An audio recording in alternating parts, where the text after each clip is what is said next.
covered a certain portion, and when we covered that certain portion, we created a certain image, and that image has multiple actors in it.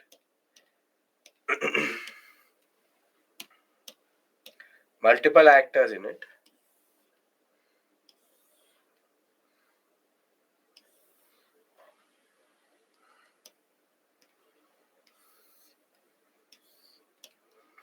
And the situation was very straightforward. I will tell you the time for Saturday. I will let you know how to plan your day based on that. I will do it when I will do it. Stop it. Stop it. Literally. So I have generally a lot of patience, but because I'm not well, I don't have patience for all of this. Stop dictating things to me, because this is not a democracy.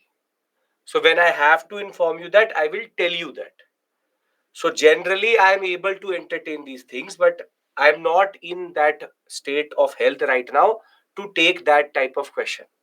So I really want to concentrate on the students who want to study. पता नहीं क्या ही plan कर लोगे, what, that's a separate issue altogether. If you can't be there, you cannot be there. You see the recordings. The recordings are already there. So don't talk like an IAS officer that I have to plan things. Don't do that. So stop it. You have the Ottomans.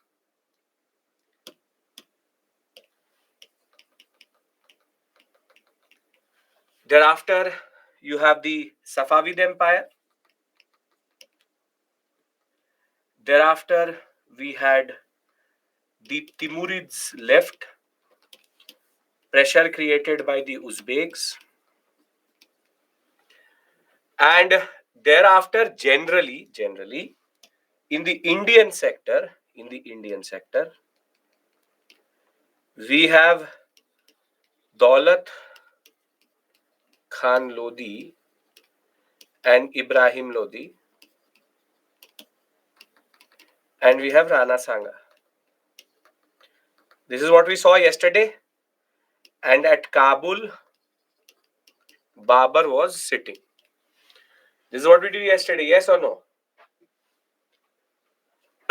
That this is the basic configuration, and Babur was running from the Fargana sector, going more southwards because he was running away from the Uzbek pressure itself. Now the question as to why Daulat Khan and Rana Sanga approached Babur was the joint irritation with Ibrahim Lodi, and Ibrahim Lodi was the one who Uzbeks, same thing. So Ibrahim Lodi was the one who had become extremely assertive when it comes to power on his governors, and Babur was sitting here waiting for an opportunity, and he gets that opportunity. And the last thing we discussed was that Babur was invited by Rana Sanga and Daulat Khan Lodi, and Daulat Khan Lodi did not realize that Babur was not going to go back, though Rana Sanga accepted that and knew that that was the case. That is why as soon as Babur came, he basically withdrew his support. However, Daulat Khan Lodi wanted Ibrahim Lodi to be gone, and therefore that creates the context for the first battle of Panipat. Now, when we talk about the first battle of Panipat,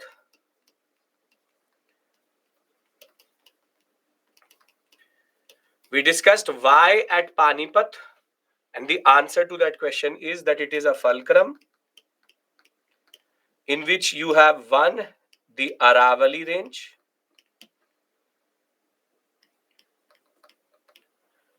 and second, the Shivalik. So basically, it becomes a very important entry point into the Indian plains itself, and therefore Panipat was the area in which basically you have to cross to enter the Ganga Yamuna Dua. Now, the first battle of Panipat is between Babur and Ibrahim Lodi. Yes, Sudesh. Now, if everybody's fulcrum means fulcrum, 9th class Ninth class science and technology. Have you seen a fulcrum like this in your life? Funnel. Coupa. Have you seen it? So must take. Okay. Now, if we are clear about the contexts, I need to discuss the first battle of Panipat because there are three major innovations which allowed Babur to win with a numerically lower army. Can we start that discussion? Can we start that discussion?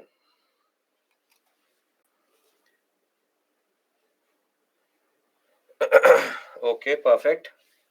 Now, listen to me. See, Babur does not have a very big army.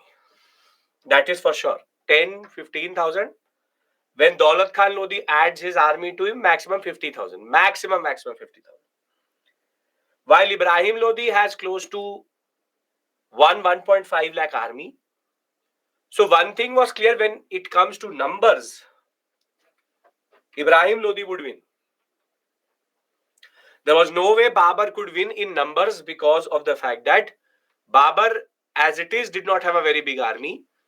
And Ibrahim Lodi had all the resources of the Delhi Sultanate previously which were available. And he has a very big army, elephant-based army in that regard. Now, because Ibrahim Lodi has an elephant-based army, he has one disadvantage when he's coming from Agra to Panipat. What is that disadvantage? If you have an elephant-based army, what is the disadvantage? The speed, which is, it's very slow. So basically what Babur does is that Babur is able to come to Panipat at least 1 week before even Ibrahim Lodi would reach this sector. And that is very, very important for Babur because Babur has to do certain things which will make his chances of winning the army, winning this battle proper or even realistic in that regard. Now, see, Babur with him was bringing one outright advantage which nobody in India knew, which is called gunpowder. Gunpowder meaning barood. See, gunpowder was known to the Vijayanagara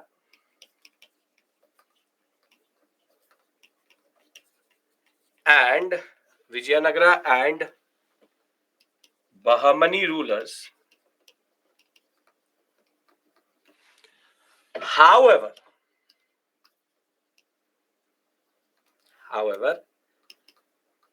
they did not know how to use it. They did not know how to use it. What does this mean? This means that you know the technology, but you don't know how to use it properly. So they know something called gunpowder is there, but gunpowder has to be mixed with certain chemicals such as salt, pepper and all. And proper gunpowder use was not known to Vijayanagara Bahmani. Now Babur, please pay attention, did not introduce gunpowder in India,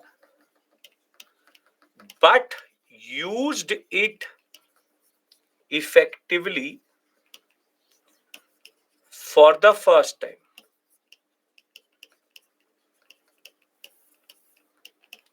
Meaning, gunpowder based artillery,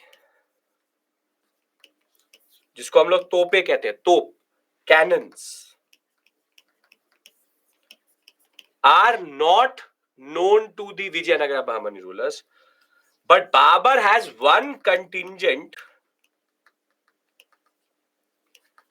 of artillery. This is the first advantage which he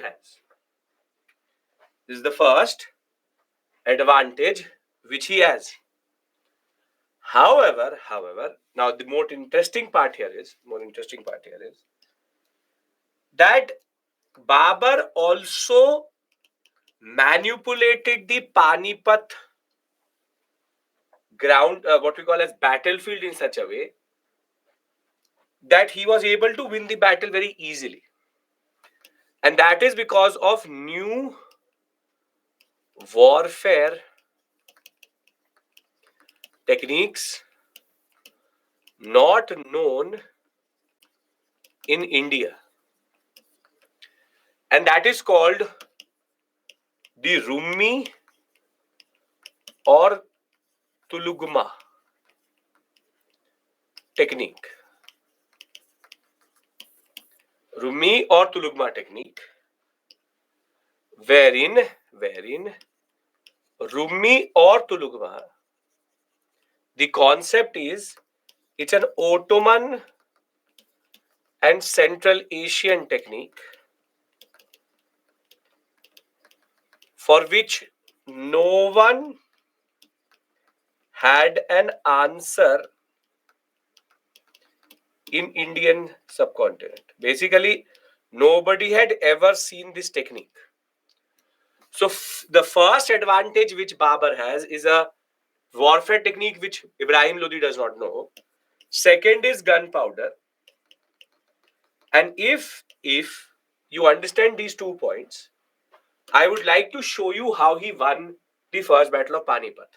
Can I do that? First battle of Panipat, how he won.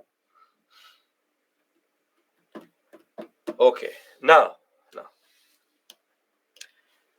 See, Babur chose a very specific section of the Panipat battlefield, wherein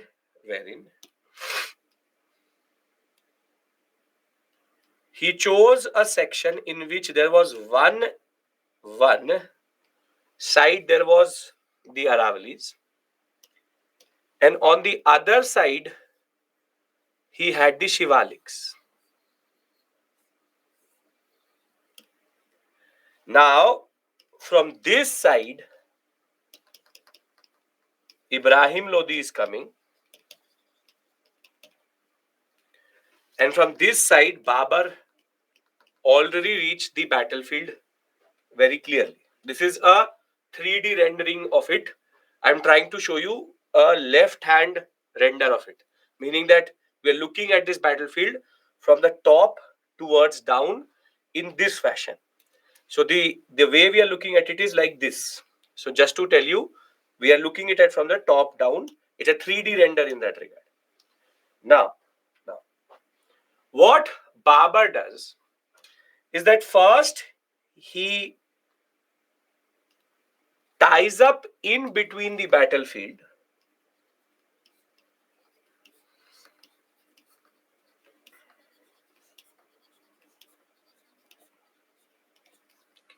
what are called wagons. You have seen bullock cart. The cart of the bullock cart is actually tied together. This is basically to create an obstruction. So that the speed becomes slow. On the other hand, on one side, we have, or rather on both sides of this wagon, this is the Rumi technique. As we are discussing. This is how this battle is fought. On both sides, he digs up trenches. Trench means that it's basically a small hole which he makes in the ground. Gadha, a trench.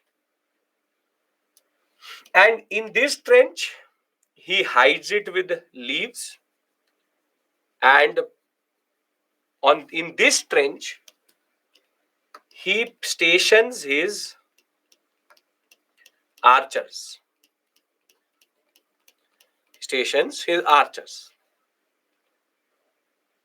Now,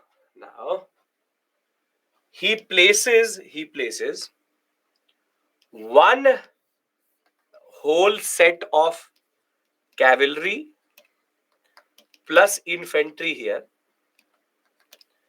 and on the back side he keeps the artillery. But in Rumi and Tulugma, which is now today called Trishul technique or Trishul warfare, he kept one tukdi or cavalry contingent behind this mountain and one behind this mountain. So there were basically three components to the army, one which was sitting in front and two on the sides. And if you are coming from the Delhi side, you can't see the armies which are behind the Shivalik or the Aravalis. Now Ibrahim Lodi enters with his very big army into this section. 1 to 1.5 lakh men. He enters with his elephants and his army. And basically what happens is, as soon as he comes closer to these wagons, the first attack is from the archers. The archers first create chaos in the front of the Ibrahim Lodi army front. Then comes the artillery. Artillery advantage is that it can hit from very far away. It can hit from very far away. Now, whilst artillery is creating chaos, and now there's chaos because they're fighting in the middle also, they're fighting in the front also. What Rumi and Tulugma does is that when chaos starts to create or starts to ensue, these contingents move out from each side and now attack on the left and right flank. And basically, now Ibrahim Lodi is not fighting on one front, but four fronts. He's fighting on the front, back, left, and right. And in the middle, the artillery is basically pushing in and creating chaos. This is the advantage of Rumi or Tulugma technique. This is how artillery is used properly.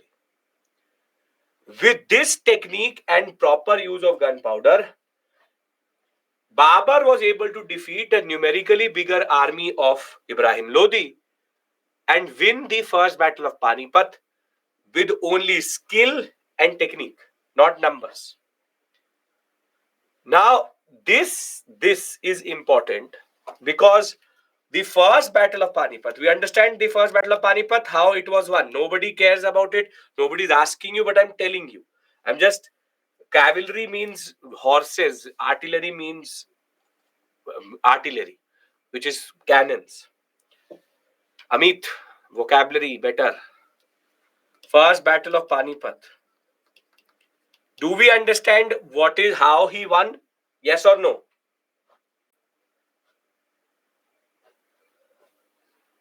Okay. Now, first battle of Panipat has a certain significance. And the significance is that gunpowder was properly used in the Indian subcontinent for the first time. Second, techniques of warfare changed. Rumi and Tulugma never known, now used to destroy the whole system. Third consolidation of North India begins. Size of army became irrelevant, and now techniques matter. Meaning that you can have a very big army, but if you have the right technique, it will lead you to victory as it is. So, first Battle of Panipat, in that regard, is considered a turning point in Indian history, because now what had happened, what is the word which we use between post Gupta and Delhi Sultanate? What is the political scene generally? What is the word we use for it? It is decentralization. It is political fragmentation. Yes, very good. Then there's again centralization under Delhi Sultanate. But again, there is decentralization and fragmentation. So Mughals now start to consolidate India, and therefore India will become one unit again in the 16th century. In the 16th century. So are we clear about First Battle of Panipat? Because then I have to discuss this whole set of battles which happened, which is the First Battle of Panipat already done. Then we have Khanwa, Chanderi, and Ghaggar. Comes in the examination generally. Are we clear?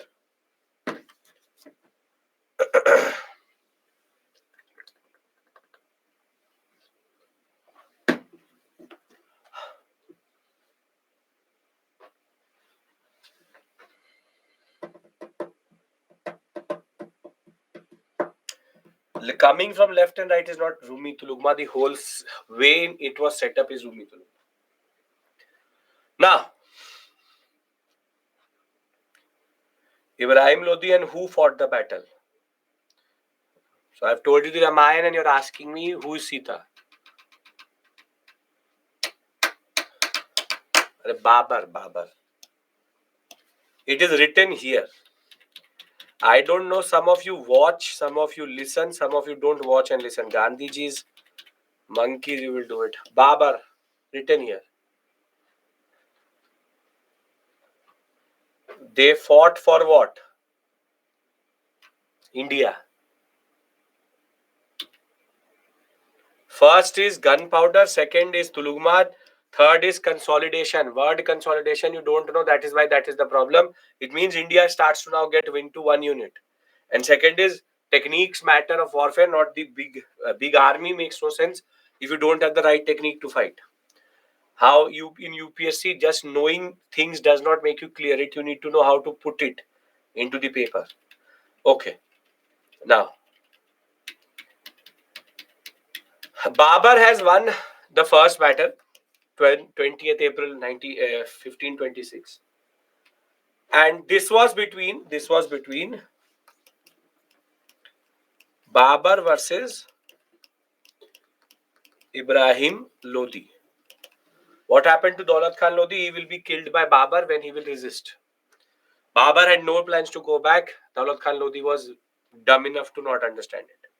Now, after Babur won over Ibrahim Lodi, now Babur said that I want to now engage with the person who asked me to come but did not give me support and betrayed me in the late period.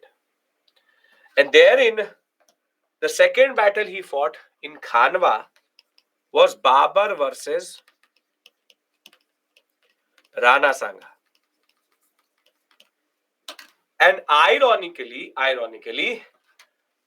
both Babur and Will, before Babur came to Rana Sangha at Khanwa, Rana Sangha actually said to the Rajputs under a person called Medini Rai that I know that Babur is coming.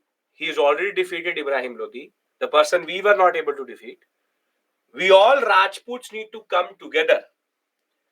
If Mewar comes together with all the Rajputs, maybe Babur will not be able to defeat us. But guess what was the response of Medni Rai and the other Rajputs?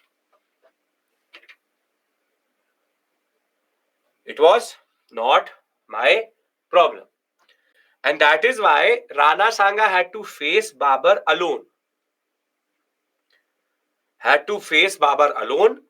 And as it is, if Ibrahim Lodi was defeated by Babur, Tulugma, Rumi and gunpowder was too much for Rana Sanga.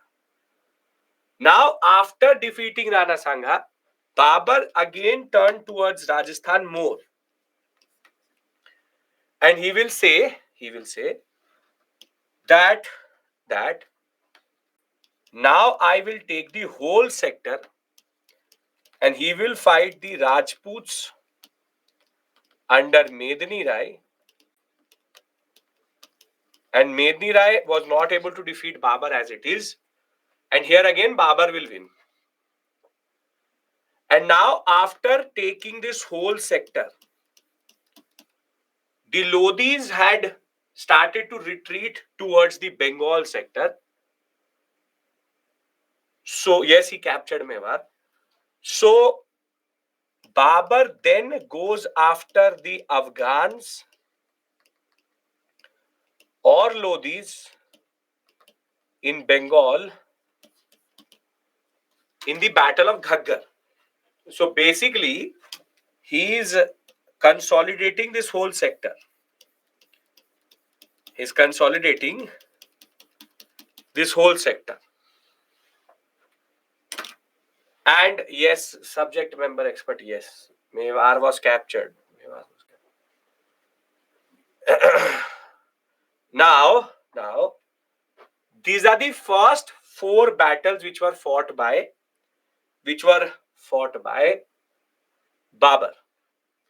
First under Ibrahim Lodi, then Rana Sanga, then Chanderi and Ghaggar. A standard question comes in the examination, which is to put them in chronological order, which is Panipat first, then Khanwa, then Chanderi, and last is Ghaggar. Ghagra, Ghaggar, whatever you want to call it. PKCG is the first set. All battles won by Babur. But Lodi still were not fully defeated under Babur. And that is why Sher Shah Suri will rise later. Babur will do one thing, which is he will consolidate this whole sector. Wherein he will very systematically move towards from the west to the east, more or less defeating anybody he saw as a threat. And the basic point was all of them were caught off guard because of the fact that they did not know how to deal with gunpowder or the Ottoman or West Asian techniques of fighting in the wars. And therefore, Babur very simply, one after the other, everywhere Babur is going to win. Listen to me. I'm saying something. Everywhere Babur will win because of his superior technique and superior gunpowder usage. Are we clear about this? Because I'll keep on adding. Panipat, Khanwa, Chanderi, Ghaggar, then will come Chausa, Kannauj, and then second battle of Panipat. This is a whole list which I will give you. That's a standard question which comes in the examination. Are we clear about the first set? And what advantage he had in the first battle of Panipat, he has in the Ghaggar sector also. Are we clear? Babur. Okay. Now, the NCRT now does not have this section, but used to have this section, in which there used to be these tables in which major events and campaigns of every Mughal emperor was given. Fortunately, I have kept them in the PPT so they survive. And this is a very easy way of learning for UPSC. So for every ruler, there will be a box like this. And this will help you remember basic political points. What I'm starting with you is, see, in Mughals, there are basically, this is not 12th class NCERT. There are basically 5 major areas out of which questions are asked. Political history, generally question is not asked, but that is one thing we have to do. Then political, you have Mansabdari, Jagirdari, the concept of revenue administration, thereafter the concept of Rajput policy, religious policy, decline. Rajput, religious, Mansabdari, Jagirdari, and revenue administration are four technical areas. Other than that, this political history and decline you do in modern also. But political histories which I want to just go through, and as always, don't get caught up into major things. Satish Chandra has very beautiful history and very interesting sections about their political endeavors. I really don't care what is the political endeavor. Who fought where did they win is of no purpose to me. We rather have to concentrate on things from which questions are asked and can be made. So I'm already telling you that political history, whatever is bare minimum, will be told to you. Other than that, I really want to reach till Mansabdari Jagirdari, where the real importance, or rather we'll do it tomorrow. What we will do today is revenue administration. Sher Shah Suri's contribution first, and revenue administration of Akbar. That is the most important to us. Can we start with that conviction? So in mains paper of each subject, how many questions compulsory to qualify mains out of 20? All questions need to be attempted. Okay. Now, this painting is actually quite interesting. Before I start the political history itself, this was made quite late in 1702, 1712 period, meaning just before the death of Aurangzeb. And the beauty of this painting is that in this one painting itself, you can see all the Mughal emperors, and over and above that, can we take 5 minutes break before we start? Over and above that, it also has Timur and great-great-grandfather, great-grandfather, grandfather, and father of Babur. The father of Babur. Now, though you don't need to learn it, it's quite interestingly placed. So, in the center is Timur. This is Timur. In the center of the painting is Timur. And then right and left, you have all the rulers. Right and left, you have all the rulers. And it is quite interestingly placed also. So, right of Timur, which is not our right, but Timur's right. So, this will be his right and this will be his left. Am I right or not? It's basic CSAT. Which will be the right and left? This will be the right, yes. Sitting like Timur, right, left. So, right of Timur, we have the first Mughal emperor's Babur's great-great-grandfather. So, this is great-great-grandfather. Thereafter, then Abu Said, which is great-grandfather. And then to the left of Timur, we have Babur's great-grandfather. This is great-grandfather. I don't care about these people. I care about Babur's father. This is Umar Sheikh. This is Babur's father, which is Umar Sheikh. And thereafter, you also have the Mughal emperors in sequence. This is Babur, and they have basically alternated. Babur, Humayun, Akbar, Jahangir, then you have Shah Jahan, and then Aurangzeb. And this is the way how they are identified. That is the way we have a way. When this painting was made, it was written down who is where. The basic point is, I'll remove this clutter over it. This painting is considered generally important because it gives us the right sequence. It gives us the right sequence of the Mughal emperors. Over and above that, it gives us the sequence from Timur to Babur, and then Babur to Aurangzeb. for us, for who has no idea about Mughal India whatsoever, this painting is very important because it has the main rulers of Mughals in this, wherein Babur, Humayun, Akbar, Jahangir, Shah Jahan, and Aurangzeb are the 6 emperors which you need to know. And over and above that, in between these two, which is Babur, Humayun, and Akbar, there is one Afghan, in a way Lodi, who is basically considered an interregnum period. Which is that for 15 years between Humayun and Akbar, Sher Shah Suri ruled, and that ways Sher Shah Suri is generally considered very, very, very important. Very, very, very important because he is the one who brings in a lot of interesting innovations which become the base on which Akbar moves. After Akbar, Jahangir, Shah Jahan, Aurangzeb, every child in India knows this sequence. So it is not something extraordinary I am asking you to remember.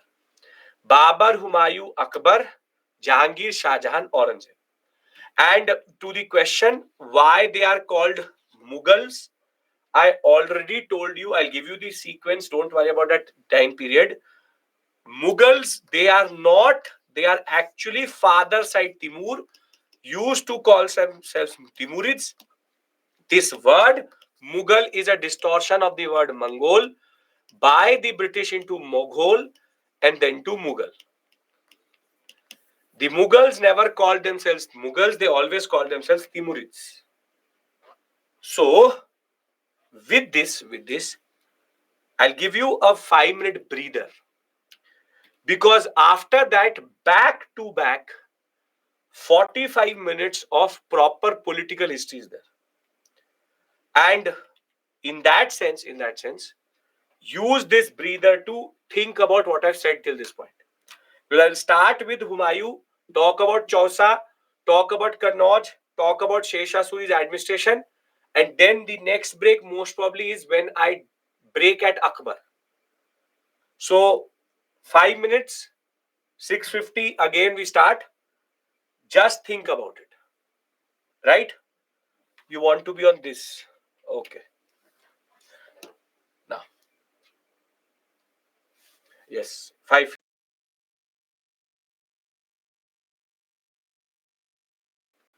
That created a big empire, at least from the northwestern sector till Bengal, till more or less Bengal.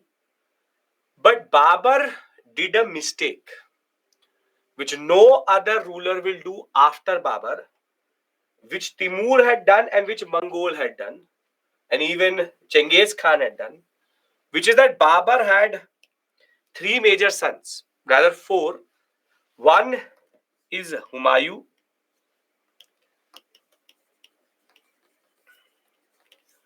the other one is Kamran, Askari, and Hindal. He had 4 sons. And what he did was that he partitioned the empire into 4 parts. Which means that basically, he did the same mistake as Timur. He did the same mistake as Kamran, as Genghis Khan. So basically, be it Humayun, be it the previous sons of the Mongols or Timur, they also face the same issue because by dividing the empire, you always weaken it. So Humayun, Kamran, Askari, Hindal now have 4 different areas of the Mughal Empire, and Kamran and Humayun don't really gel together quite well.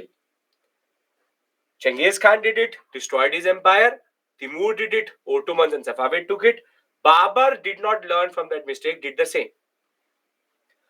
Now, whilst all of this is happening, the Afghans regrouped themselves under a person sometimes called Sher Khan or called Sher Shah Suri. He's an Afghan. His father had been a zamindar and an officer under the Lodhis. He knows this terrain quite well. From Bihar, Sasaram, very well knows how the whole uh, Doab region works, which is the area to fight, which is not the area to fight. Now, the problem with Humayun is that he is a little bit too casual. And he had two problems. One, that he used to drink too much. And the second one, which is that he had an obsession with opium, afim. So basically, he is a little bit too druggish. So if you look at Humayun's position, his orientation is not the way it should be, and that is why Sher Shah Suri was able to do what he was able to do. So if your empire is not very stable, do you do construction activities? Do you do construction activities when your empire is not stable? No. And Humayun said, no, let's do one thing. Let's make the Purana Killa. We'll make the Purana Killa in Delhi little bit. We'll do it. Good library. He loved his books, loved his libraries, and loved his liquor. Now, Sher Shah Suri was able to see that Humayun was not paying attention to Bengal. And therefore, Sher Shah Suri first challenged Humayun in what is called the Battle of Chausa. Battle of Chausa, 1539. And Battle of Chausa, Humayun fought with Sher Shah Suri. Kamran did not help, and Humayun was saved by the Ganga River itself. Because it is believed that in this battle, somehow Humayun was able to cross the river, and that is why Sher Shah Suri did not kill Humayun. But if you have been defeated by Sher Shah Suri at Chausa, what will be your standard reaction? What will be your reaction? As a ruler, what will you do? You will retaliate, you will recoup, you will try to seek revenge, you will basically strengthen yourself. You will start to strengthen yourself. But Humayun ne bola nahi, ye diwar theek se bani nahi hai. He said, no, this wall needs to change. He went back to reconstructing the Purana Killa. He said, saved by the river, no issues.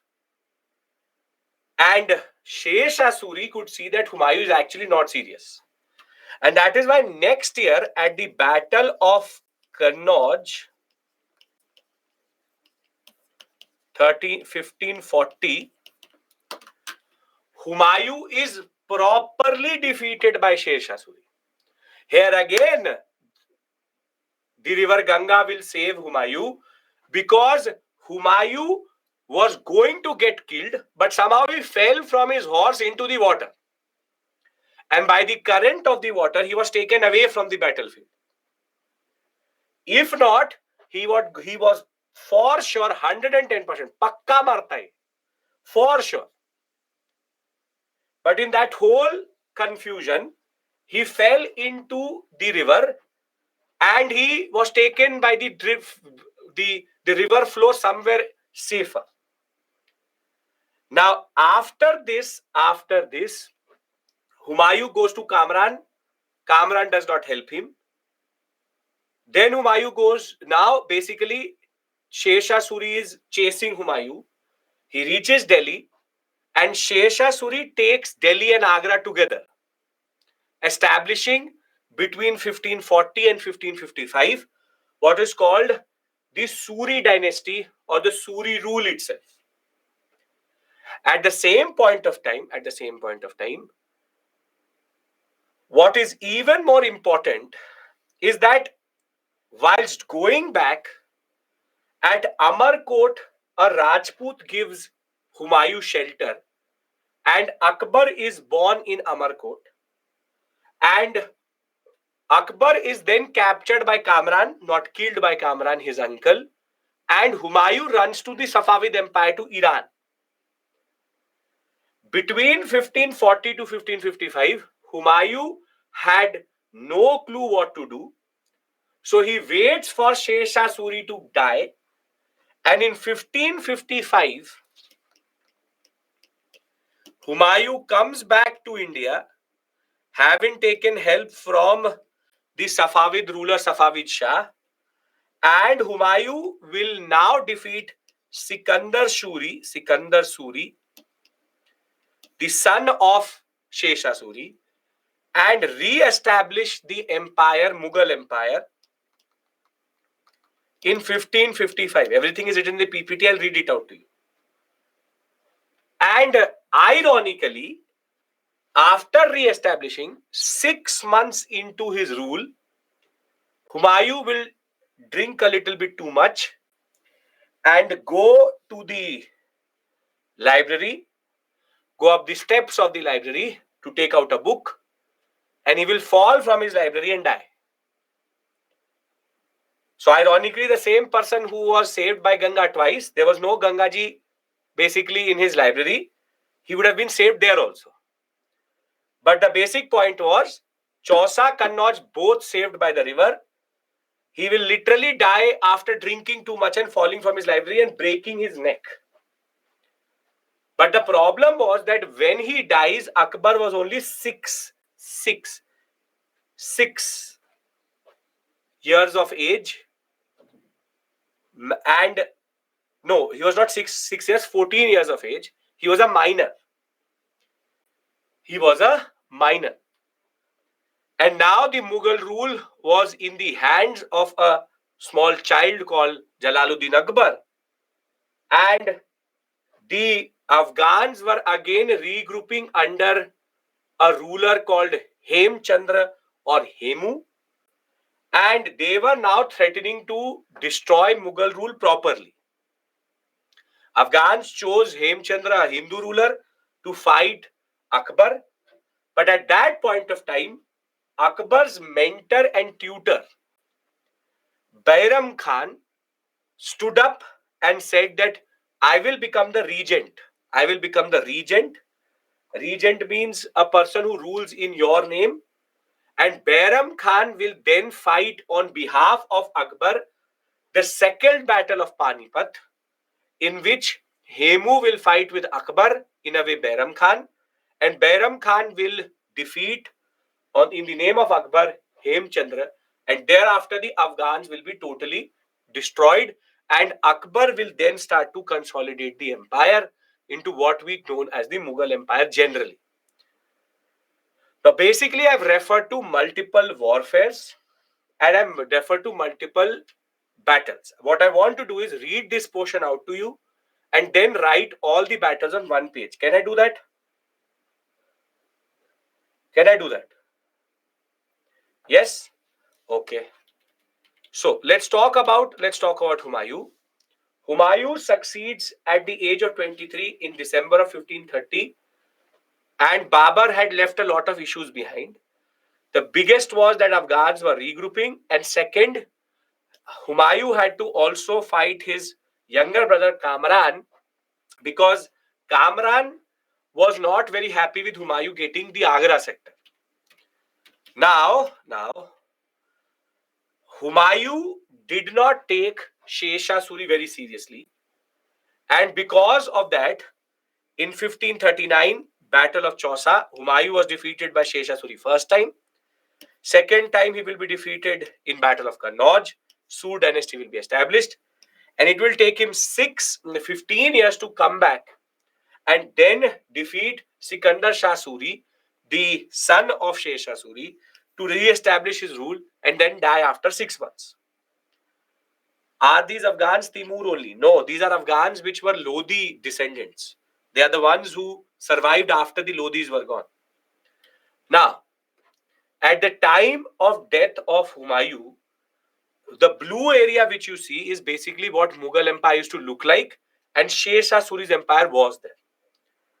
Now, we'll talk about Sher Shah Suri separately. Akbar came to power at a difficult position.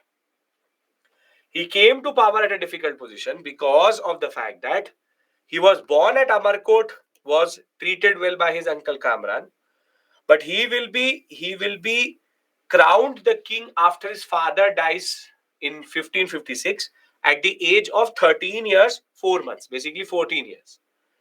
And the biggest issue which he faced was that Bairam Khan will stand up in the name of Akbar, but Hemu was the biggest issue which he was facing, and defeating Hemu or Hemchandra was very, very important. Now, after defeating Hemu, Akbar was able to manage the empire the way he should properly thereafter. Now, when we'll talk about Akbar later. What I want to concentrate on is now Sher Shah Suri.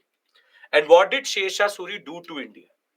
Can we discuss Sher Shah Suri? Basically, we are discussing Suri dynasty between 1530, not 1530, 40 to 1555. Before I do that, I'll just give you the list of all battles on one page, 1540 to 1555. Okay, all battles on one slide. See, you have first Battle of Panipat. Then you have Battle of Khanwa. Then Battle of Chanderi. Then Battle of Ghaggar. Then Battle of Chausa. Then Battle of Kannauj.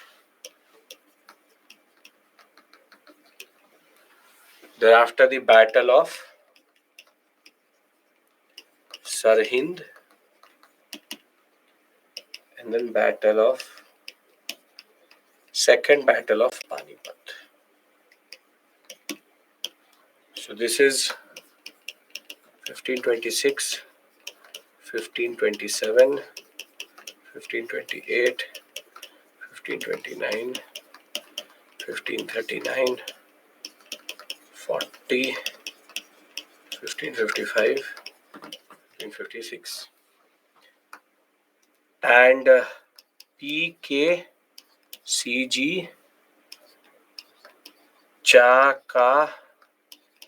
Chakasar,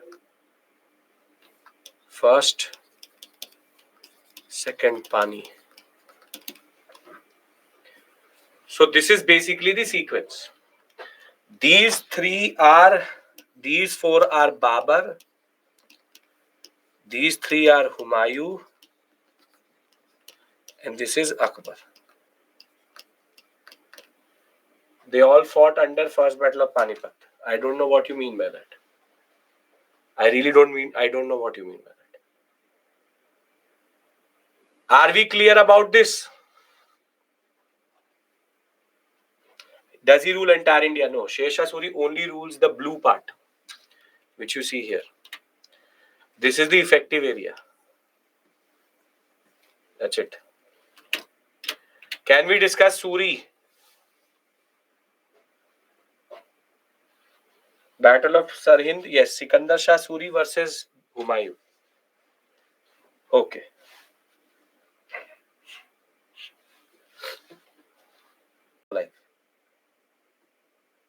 This is a story like Jodha Akbar movie is incorrect only, but forget it. That's not a story of wife, husband, but actually a story of father-in-law, daughter-in-law. Jodha was not the wife of Akbar, but the wife of Salim. Salim is Jahangir. There's a colonel called Colonel Todd, British officer. He messed up Harkha Bai and Jodha Bai. Harkha Bai is the wife of Akbar and she's not called Jodha. Jodha is the what mat likho, that is the truth. Satish Chandra wrote to that whoever was the director of that movie. What is the who's the director of that movie? Jodha Akbar? I don't know. Some I'm not good with directors. Ashutosh Gowariker. हाँ, आशुतोष ऐसे तो आशुतोष तो ऐसे लिखे जैसे तुम्हारा दोस्त हो. Yes, Ashutosh Gowariker. Ashutosh Gowariker. He wrote, Satish Chandra wrote to Ashutosh Gavarikar that what you're making is not the story of Akbar and his wife, but Akbar and his daughter-in-law. But he said that is popular imagination. So, in that movie, there are multiple issues, but leave it. For you, Jodha is Akbar's wife, though that is technically not true. She's the wife of Jahangir. Don't know, sir, but it was shocking. ठीक है, बहुत चीजें होंगी shocking अभी. Lot of things for you to get shocked of. This is the least possible. Yes? Okay. Give me 1 second. Is there a serial? Serial भी गलत ही होगा मौसम.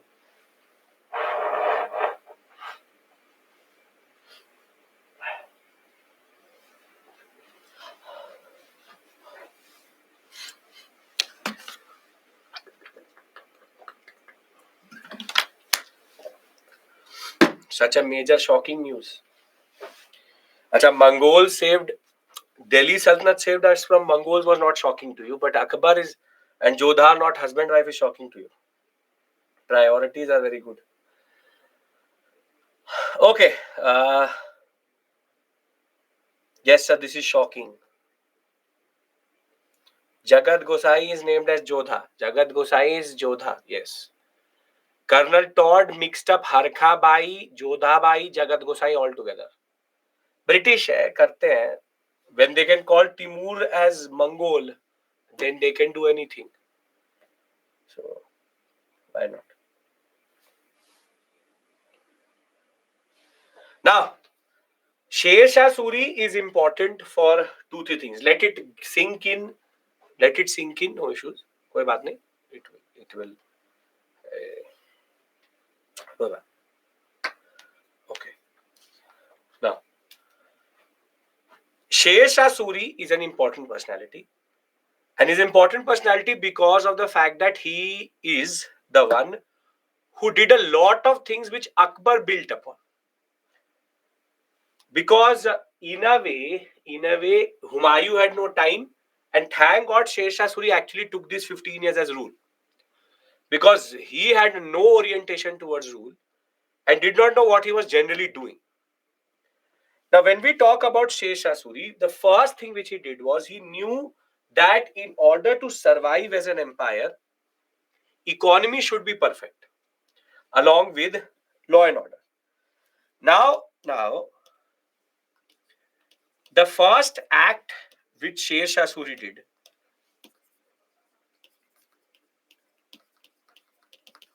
was that he introduced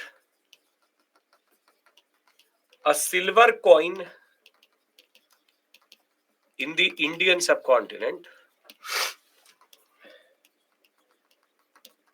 which is today called as rupiah. So this rupiah word, rupee, which you use today, is actually a word which comes out of Sher Shah Suri's silver coin. And the word comes like silver is called rupehla and gold is called sunhera. Sunhera because it shines, rupehla meaning it does not shine. So rupiah was the silver coin which Sher Shah Suri introduced and became a staple coin during the Mughal period also later. Thereafter, the second thing which he did was he sorted and re-established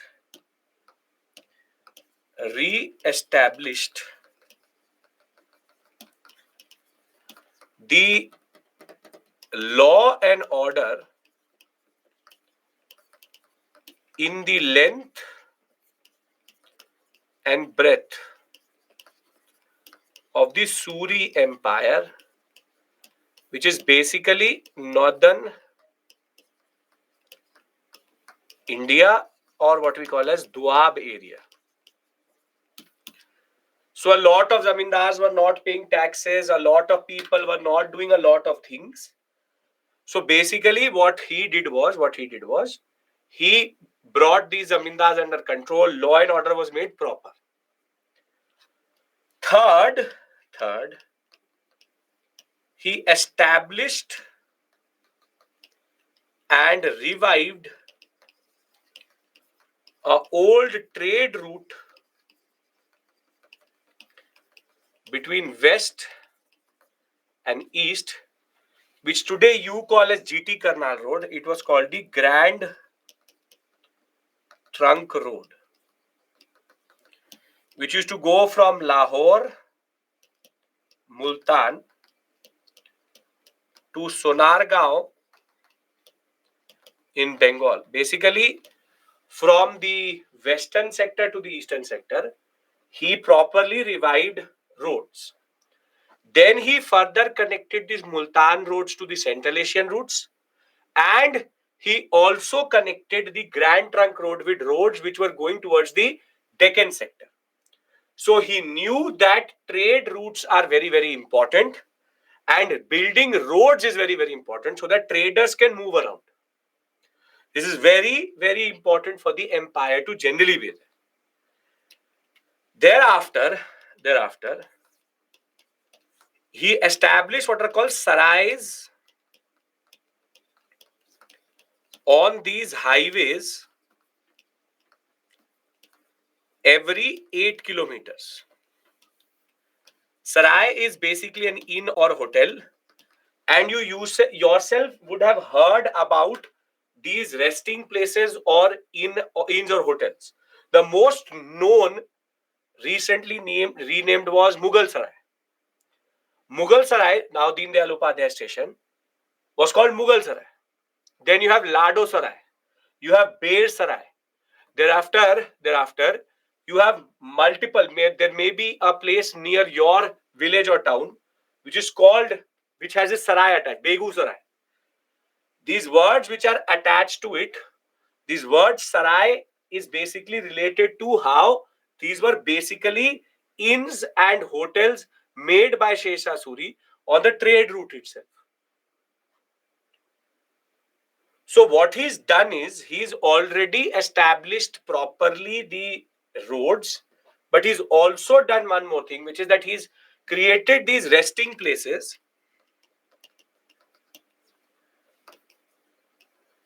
for the traders, and there was a separate lodging for Muslims, separate lodging for Hindus. At the same point of time, sir, on Google and everywhere, Akbar wife was Jodha is mentioned. Beautiful. Yes. गलत prove कर दिया मेरे को. I know that. Very good. Accomplished something. Good में. Very good. ठीक है. Firstly, you are not listening to me, which means you are rather googling things. Is Jodha by Akbar's wife or not? 100 out of 100. UPSC ऐसे ही clear कर देना चाहिए. Because you were able to tell me that I am wrong. Google is not a repository of information. It is the repository of things written by different people. So, कोई बात नहीं. Wikipedia is also just random people writing. You can create your own Wikipedia page and write whatever you want to write. So Wikipedia and Google, if you stay away from it, it would be good enough. Because if you will write, is the earth flat? The Google will say yes. And it will give you supporting documents also. So, कोई बात नहीं. Perfect. Okay. Silver tanka is used by, the tanka is a word used for Delhi Sultan. Okay. No issues. Very good. The nation is in the right hands. Okay. Sarai is basically Even in the disclaimer of such movie, it shows her name was Harka Bai. They chose her name as Jodha. In reality, Jodha was Salim's wife. Very good, Divya. Very good. Okay. Okay. Sarais on every 8 kilometers, different for Hindus and Muslims. But there was one more problem. Amit, what is right? Whatever you want it to be. Because UPSC doesn't care. जो अच्छा लगता है. You want to believe that he is the wife of, she is the wife of Akbar. Believe in that. जो दिल बोले. Right? Okay. I know what you're saying. Akbar की wife थी, जो दया नहीं थी. Yeah. I really don't care. So, but I told you what is the standard thing. But I leave it to you. Okay. We had not had this big discussion for any other topic. And I think you've not Googled for any other topic rather than this one. So, very good. Perfect. Beautiful. Now, there was one more issue, which is that there were too many points at which taxes were taken, which basically did not make sense because it increases the cost. So the fifth thing which he did was he simplified the taxation system and he made sure tax was only collected at 2 points. In the west at Multan and in the east Sikri Gali. If you're coming from the Bay of Bengal sector, pay at Sikri Gali, you get a small slip. You don't have to pay tax throughout the Mughal Empire, throughout the Sher Shah Suri Empire. Same way, if you are paying at Multan, then you don't have to pay anywhere else. One you pay when you are bringing in the goods into the empire. The other one is when you're selling it. Basically like IGST, which is interstate tax, and when you sell it, which is the concept of value addition tax or VAT like thing. The basic point is he made sure that if you paid it at one point, in these 2 points either, you don't have to pay it again, which is quite important because it simplifies the whole system. I'll read this out to you, but then one major measure is left, which I will discuss with you, which is called Ray. But before I do that, I'll consolidate this part. See, the Sher Shah Suri Empire consolidated and in a way culminated all things which were Delhi Sultanate based ideas, wherein Sher Shah Suri brought law and order in the length and breadth of the empire. We already know that. He dealt with the robbers and the dacoits, disobeyed the orders. The people who were disobeying the orders of the government, he brought them under control, which is very, very important.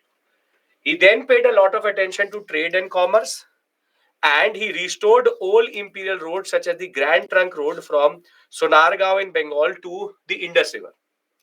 He also built a road from Agra to Jodhpur to Chittor and then linking it with Gujarat. So you can see how he's internally linking everything together.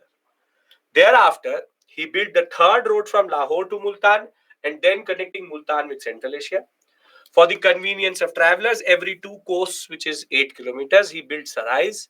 These are fortified lodgings for the people where they can keep their goods safe and basically separate lodging for Hindus and Muslims. He also brought in custom duty of goods to be paid only at 2 points, which is in Bengal, which is in Sikri Gali, Bengal, Bihar, and other one near the Indus, near Multan. No one was allowed to levy any other tax other than at these 2 points, and the other tax was paid when it was being sold. Now, before I go to administration, are we clear about this? Which is how did these 5 points which I've discussed with you, how he's basically reviving the Indian subcontinent in a way. In a way, he's reviving the Indian subcontinent in that regard. Are we clear? Yes, beautifully perfect. Now, Now, Sher Shah Suri also played with another concept. And now we're moving towards tax at 2 points, Sikri Gali and Multan. Now, when we talk about his administration, he was very clear about one thing, which is called conflict of interest. It's called conflict of interest. Should an officer have both revenue and general administrative powers?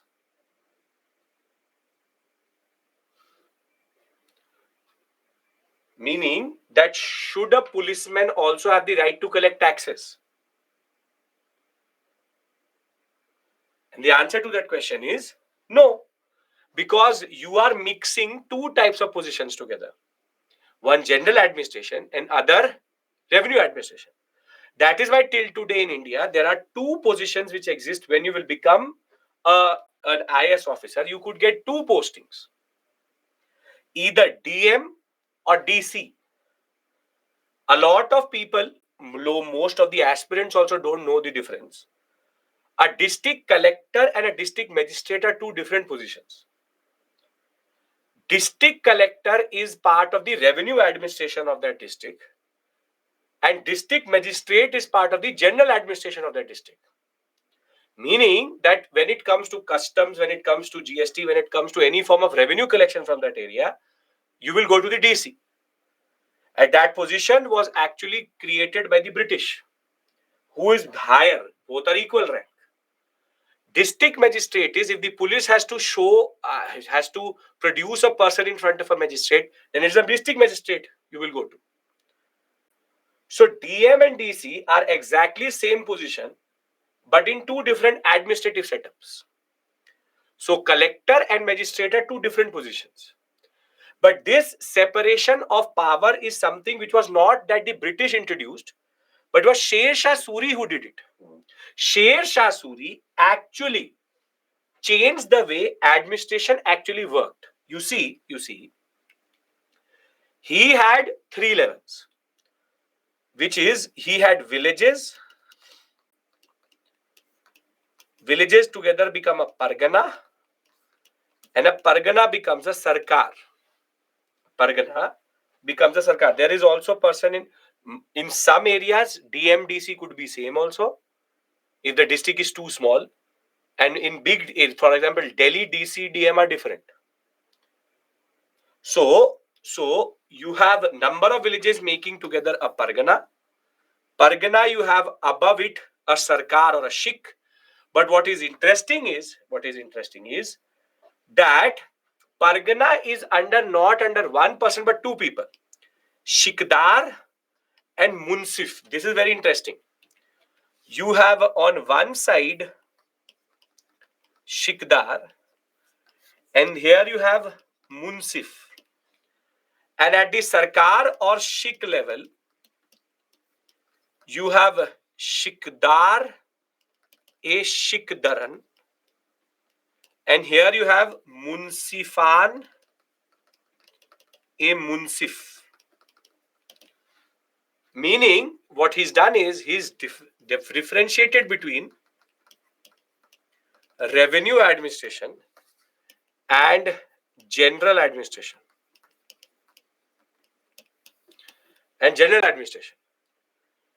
Wherein you see Shikdar takes care of basic administration, Munsif takes care of revenue collection. The same way Shikdaran or Faujdar takes care of the Shik basic things, Munsif and Munsifan or Munsifan and Munsif is the one who takes care of revenue administration. This, in that regard, is quite revolutionary because he has changed the way you look at the whole administration itself.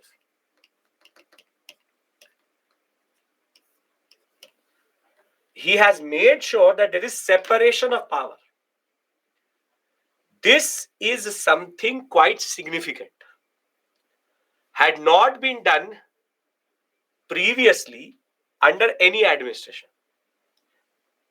So revenue administration is with the Munsif, which exists till today. There's a position of Munsif. You will ever give PCS examinations, it will say Munsif position. And Shikdar-e-Shikdaran is the one who takes care of general administration, or he is also called Faujdar. Are we clear? Which position do most people prefer? District magistrate, district collector. That's not in your hands. You will get posted in what you want to get posted, whatever the government will post you to. Revenue general clear? Are we clear about this? Whatever discussion I've had with you, is this clear? Because I will go into a technical discussion, very important, and I need you to concentrate there. Remove Jodha Akbar from your mind and now start to concentrate, because I'm going to discuss a very important thing right now. Are we clear?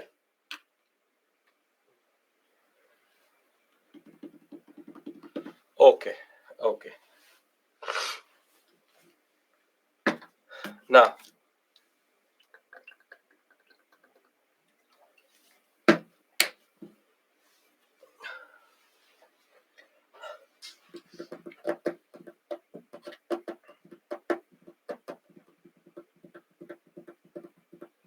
still not got a lot of yeses, but I take it as democratic that these people who are saying yes is saying for you also. Okay. Now the biggest innovation, what Sher Shah Suri did, was something in revenue administration. Now pay attention. Before Sher Shah Suri, now pay attention. I'm giving you an example, working example. There are two farmers. One wheat farmer, the other one rice farmer. A and B. Now A produces wheat. B produces rice. He produces 300 kgs. He also produces 300 kgs. Now, before Sher Shah Suri, land tax is 1/3. 1/3. So he pays 100 kgs. He pays 100 kgs. Is the maths correct till this point? That 100 kgs is basically what is the obligation. Beautiful. Now, the state does not want it in kgs. The state wants it in cash or in silver coins.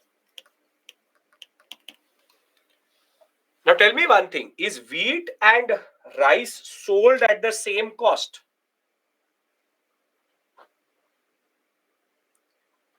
No. So the prevailing market rate is for rice is rupees 8 per kg, and for wheat it is rupees 4 per kg. It is rupees 4 per kg. But the state says that we will convert the produce or share into cash at a fixed rate, which is rupees 5. So this person is giving rupees 500. This person is also giving rupees 500. So the formula is 1/3 into produce into fixed rate. But is this fair?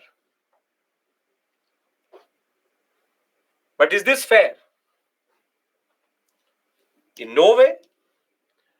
Because wheat farmer is paying more and the rice farmer is paying less. because his total income is basically 1200 rupees. His total income is 1200. He is paying 500 as tax. His total income is much higher, 3200 rupees, and he is paying 2800 rupees, and he is paying 2400 rupees, and he is paying only 500 out of it.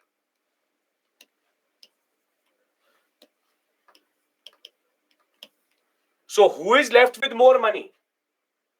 Who is left with more money? The rice farmer or the wheat farmer? The rice farmer. And the problem is the fixed rate at which the tax is getting converted. Now this is what Sher Shah Suri was able to identify. That there is no incentive for the wheat farmer to produce wheat, and there is more incentive for the rice farmer to produce rice. So what Sher Shah Suri does,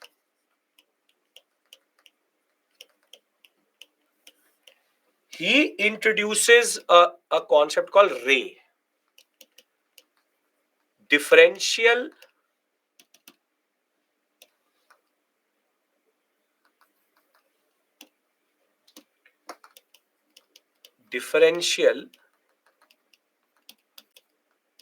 rate of conversion into cash. Same example, 300 kgs wheat, rice 300 kgs, same one third, 100 kgs, 100 kgs. Now the point is, prevailing rate is 8 per kg, prevailing rate is 4 per kg. Now what RAY is basically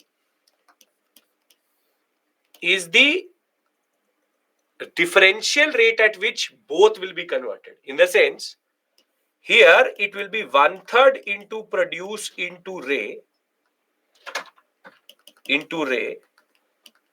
1/3 into produce into RAY, and very significantly, RAY for wheat was kept at rupees 3 and RAY for rice was kept at rupees 7.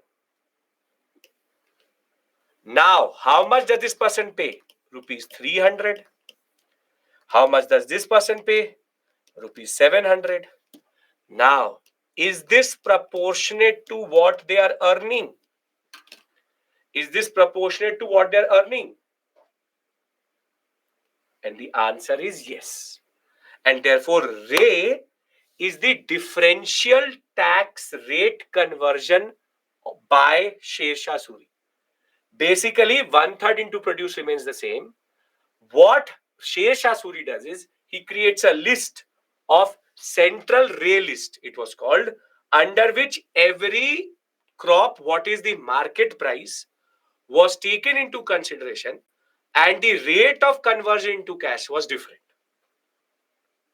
Rupees 4 was the wheat rate, and this was the rice rate.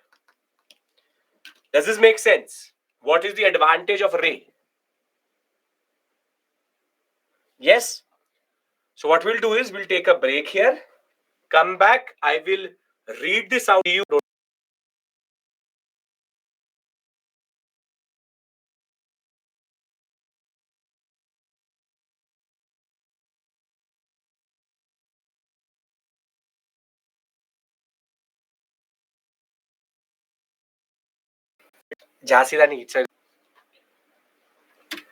Now, we basically have to read this basic portion related to RAY.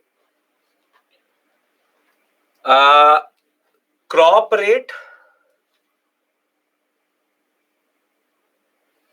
Jasida needs an example. A crop rate RAY was drawn up, laying down the state share for different crops and this was done to convert it into cash based on prevailing market rates. Share the state was 1/3 of the produce. It was also divided according to good middling land, which type of land you had, good or bad, and basically 1/3 of the produce was fixed, but the rate at which it would be converted into cash, because the state preferred cash, was basically Ray, and that is the basic concept. Just to reiterate what is Ray, that previously before Sher Shah Suri, everything was converted into cash in the same way. On the other hand, the simple point was, as soon as Sher Shah Suri comes in, he changes the rate of conversion. The previously this formula used to remain for everybody or every tax.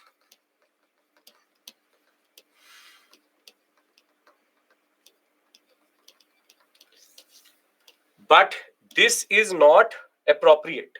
This is not just, it creates a lot of confusion. So 1/3 into produce into Ray is what Sher Shah Suri brought in. And what Sher Shah Suri did was that this is a central list of price at which crop price will be converted. And this is different for different crops.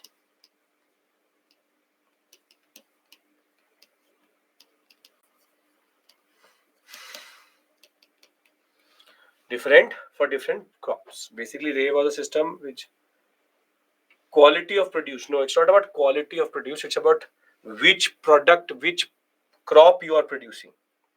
It has nothing to do with quality. Quality is something which is taken into consideration for Ray, which is if it's a good, middling, bad. Maybe the Ray may go up and down if you are in a very fertile area. If not in a very fertile area, it may be reduced. But it is basically differential crop rate. That's it. Is it a progressive taxation method? Abhijit, don't use these words, because what you're using is a capitalist model of taxation, and it is not how it works. Literally not how it works. It's just a system of differential rate conversion according to crop. That's it. Are we clear? Can we talk about Akbar, Jahangir, Shah Jahan, Aurangzeb basics, political history? Yes? Okay. Now, when we talk about Akbar we already know came up in a very problematic context. And see, it is believed that Akbar basically ruled in three basic phases: 1556 to 1570, 70 to 85, and 85 to 1605. 1605 is Akbar when he will die. This is an NCRT thing. Now you don't have it, but it was quite good that was. Now, initially, Akbar, when he was a minor, he had two major influences on him. His mother is Hamida Bano Begum, who's the wife of Humayun. He had one, Bairam Khan, and the other one, Maham Anga. Mahanga or Mahamanga is the one who's basically considered the foster mother, basically the Dai of Akbar. And Bairam Khan is the regent or mentor of Akbar. Now it is believed that Bairam Khan and Mahamanga initially were together, but by the later period, Mahamanga did not like Bairam Khan, and Akbar did not like how Bairam Khan used to fight.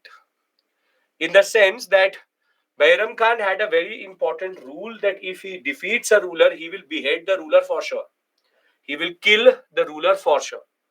And herein, Akbar basically showed his different orientation, when he wanted to show mercy and did not want to kill the ruler, rather make him a part of his empire as a subsidiary. And therefore, Bairam Khan did not agree with Akbar on this.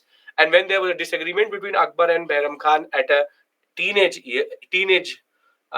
age of Akbar, Bairam Khan was asked to go to Hajj, and on his way to Hajj, he will be killed by certain bandits who he had previously also defeated. Mahamanga is the one who became extremely influential, and Mahamanga's influence will remain till 1565-ish period. But Akbar will then later realize that Mahamanga is also playing politics.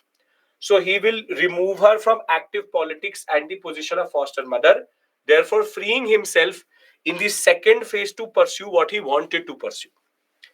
Now, between 1556 to 1570, this period he was under the regency of Bairam Khan and Mahamanga.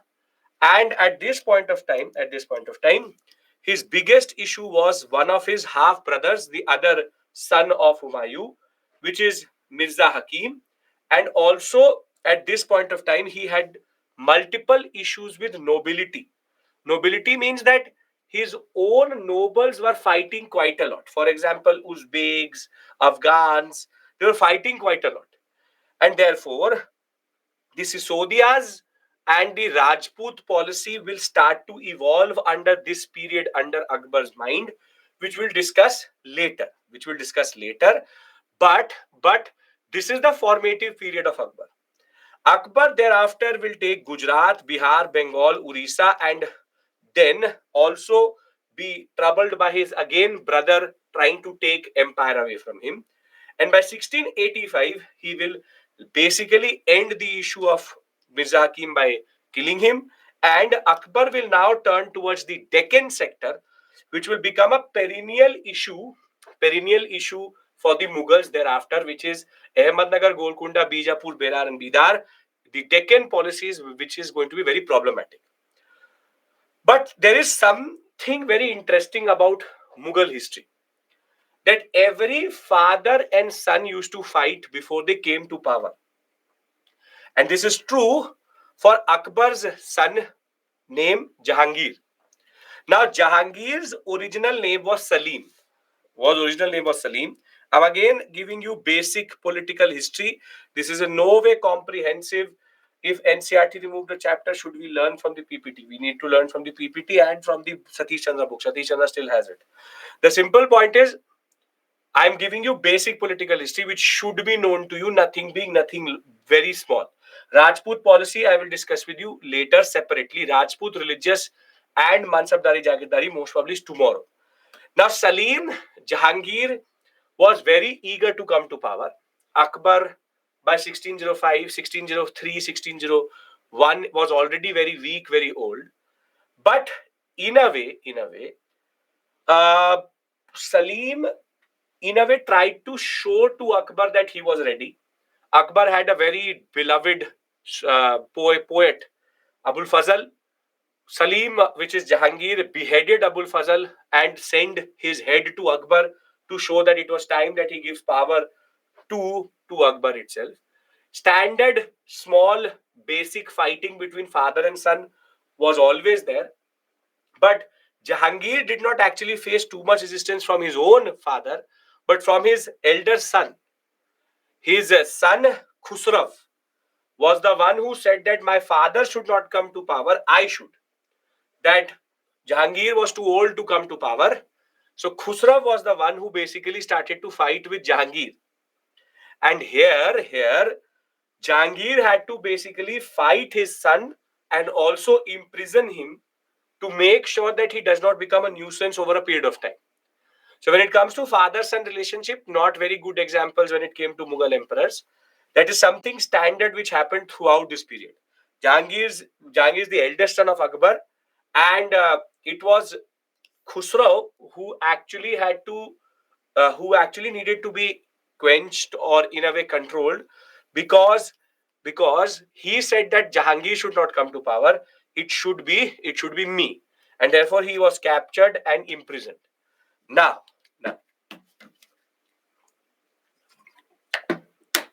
Jahangir is generally known for two things. One is paintings, which we'll discuss in art and culture. Other one is that he created a new judicial order in which you could reach to the emperor if there was some issue with regards to that. But Jahangir is more known not because, sir, both Jahangir, Khusrau, sons of Akbar, no. Son of Akbar is Jahangir. Jahangir's son is Khusrau. Jahangir had 12 ordinances, which are called the Zanjeer-e-Adal, through which you could go to the Agra fort and seek audience to him there if there's an issue. Jahangir is more known for the two farmans, which you already know, 1613, 1615 farmans. What did he give to 1613 farman to the British? What did he give to them? Surat, very good. And 1615, Agra, Broch, the Ahmedabad sector, Bengal, and Mostipatnam. Very good. But it is actually his wife who is known to be very interesting personality. Name Noor Jahan. Name Noor Jahan. Sometimes also called Noor Bahel Pacha Begum. And real name Mehrunisa. Now, what is this story of Jahangir and Noor Jahan? Now, it is believed that Jahangir really did not hold a lot of power. Rather, Noor Jahan had her own junta. Noor Jahan junta, it is called. Junta means group. And it is believed that Noor Jahan, along with her father, Imadudollah, brother, used to take a lot of decisions on the behalf of Jahangir. And Jahangir, though not very weak, mostly did not intervene when Noor Jahan did something. And Noor Jahan, throughout this period, tried to capture a lot of power. However, Jahangir was not that dumb that he would give all power to Noor Jahan. But what is interesting is that because of Noor Jahan, there was a lot of politics happening when Shah Jahan was coming to power. So what I've told you is how did Jahangir come to power? Jahangir's major contribution, which we already know.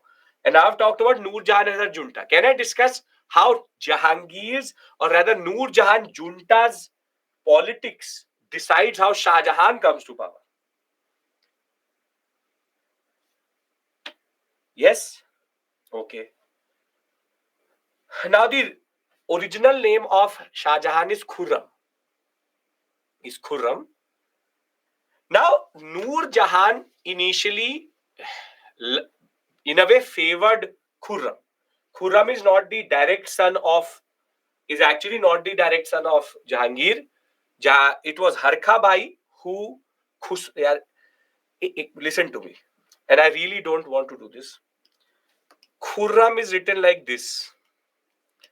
Khusrau is written like this. So what is the confusion? इतना तो I know my voice is not 100%, but मैं खुर्रम को खुसरव तो नहीं बोल रहा हूं. So if there's a separate Khusraw, it's a different Khusraw. Khusraw was the son of Jahangir. Khurram is also the son of Jahangir, but Khusraw and Khurram are different. So if you get confused in these things, then have to open your ears. Have to really open your ears.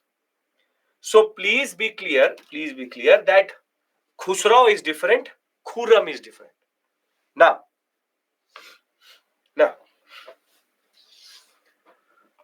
Khusraw fought with Jahangir when he was coming to power. Khurram is Shah Jahan.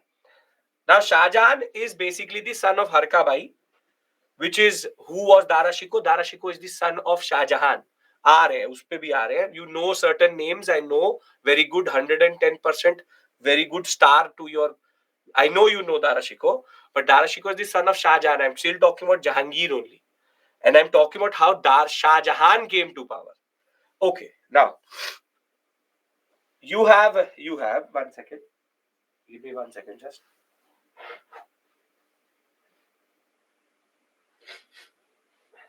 Yeah.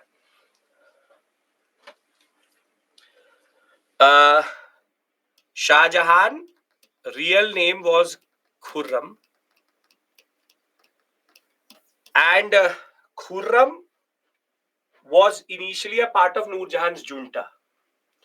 And Noor Jahan said that Shah Jahan should become the next ruler once Jahangir dies.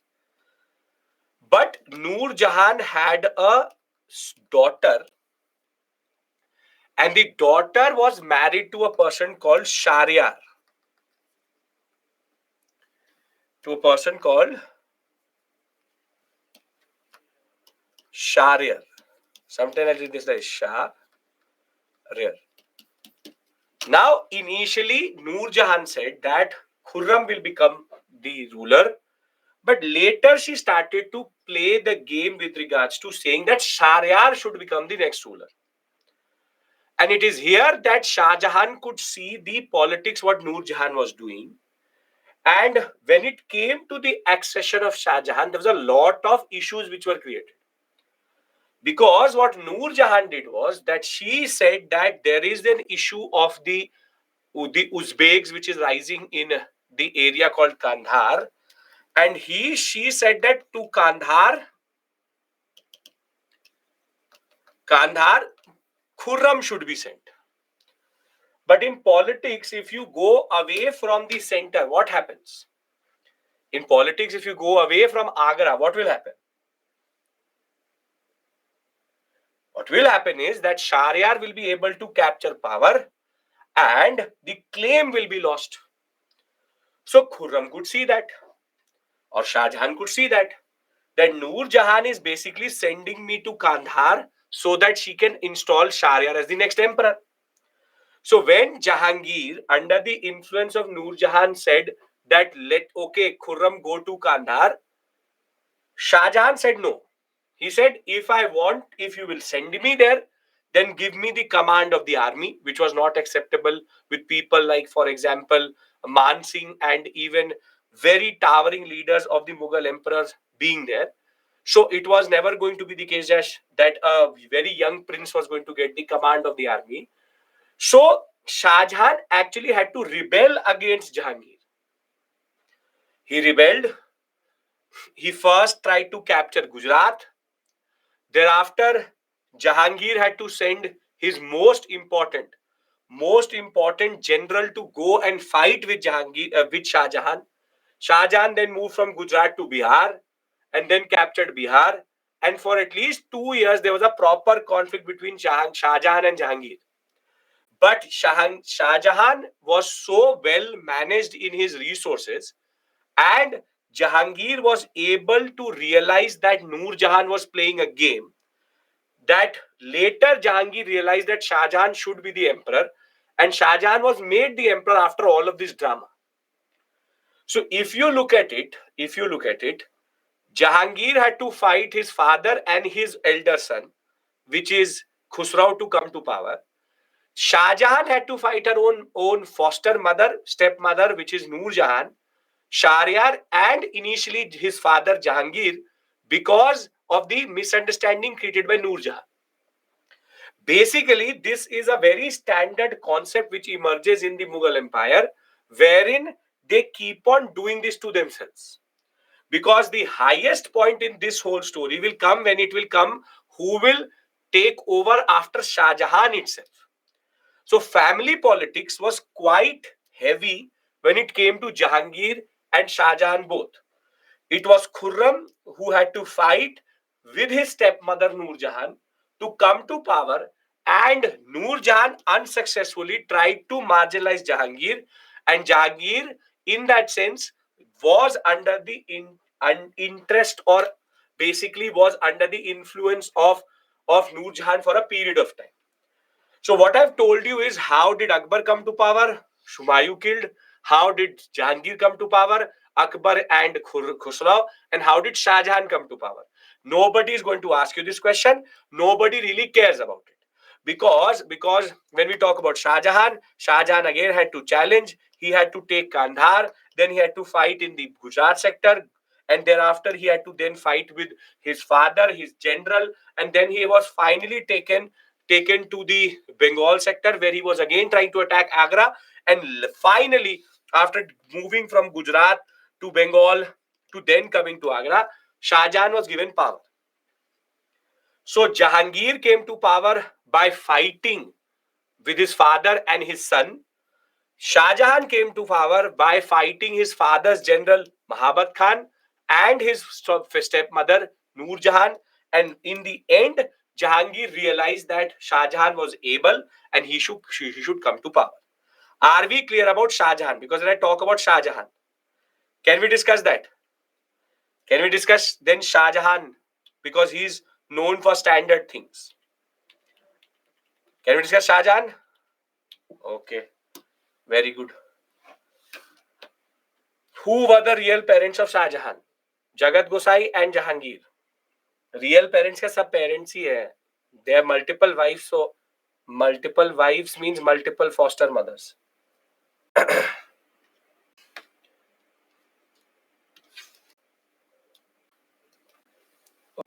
Okay, now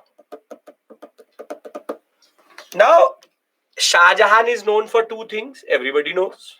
One is Taj Mahal, making Red Fort, but he's known for the one who, after Sikandar Lodi, brought back power to Delhi. Brought back. How was the reign of Jahangir politically? Established with Noor Jahan trying to take away power. If you really want to read Noor Jahan in Satish Chandra, there's a very good section. It's called Noor Jahan Junta. Very well written. I really don't need to go into that much politics, but I've told you basic ones. The Sharia thing is the real problematic one. So, Delhi Sultanate had its capital as Delhi. Sikandar Lodi took it to Agra. From Agra, it was brought back under Shah Jahan. Shah Jahan is the one who actually had to bring back power to Delhi, and Delhi will become the seat of power after Shah Jahan will become emperor. Shah Jahan's rule is not known for what he did really, rather than wasting a lot of money. If you really want to waste money, give it to Shah Jahan. He'll tell you how to waste it, from making the paintings embellished with gold to only using marble to destroying the treasury. Aurangzeb inherited an empire which was bankrupted. I will discuss this with you when I will discuss decline. But in a way, Shah Jahan single-handedly knew how to waste money. But what is actually the real reason which Shah Jahan is known for is actually the way his sons fought to come to power, and his most infamous son, Aurangzeb. Now, Shah Jahan had 4 sons. Shah Jahan had 4 major sons, 8 total, 4 major sons. One is Aurangzeb. I've told you, from Humayun dead, Akbar. Akbar alive gives power to Jahangir. Jahangir has to fight his son Khusrau. Shah Jahan has to fight Jahangir and Mahabat Khan and his foster mother Noor Jahan and Shahryar. And now we're discussing how Aurangzeb comes to power. Now he has 4 sons. Shah Jahan has 4 sons. Mughal Deccan is optional level, Chetan, but I will discuss the basic impact of that. Deccan policy is of no purpose to you when it comes to GS level. Aurangzeb, he has a son called Dara Shikoh.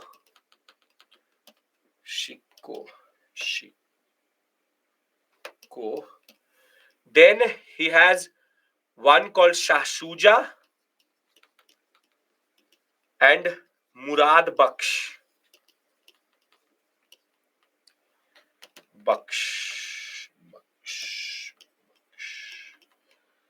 And he had 3 daughters. One is called Roshanara, Jahanara, and Gohar Ara. Now, what is interesting is the fact that Dara Shikoh was the one which Shah Jahan wanted to come to power. But we have discussed Shah Shuja also. Can anybody tell me where have you heard the word Shah Shuja previously? Where have you heard the word Shah Shuja?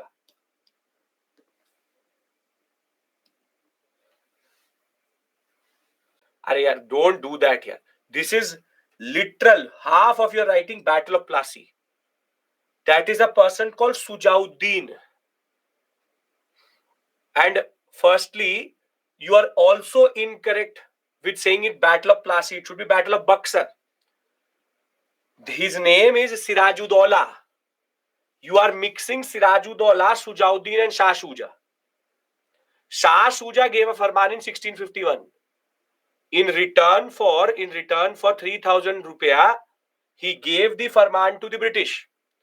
Sirajuddaulah is the ruler of Bengal, and Sujaudollah is the ruler of Awadh. Don't do this to yourself.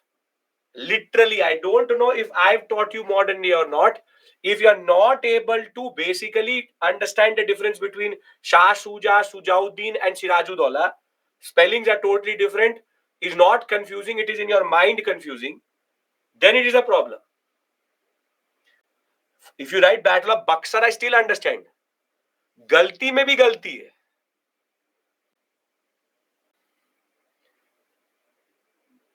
Either हम लोग we are going forward and you are going backwards. Don't do this to yourself. Now, Shah Jahan wanted Darashikoh to become the next ruler.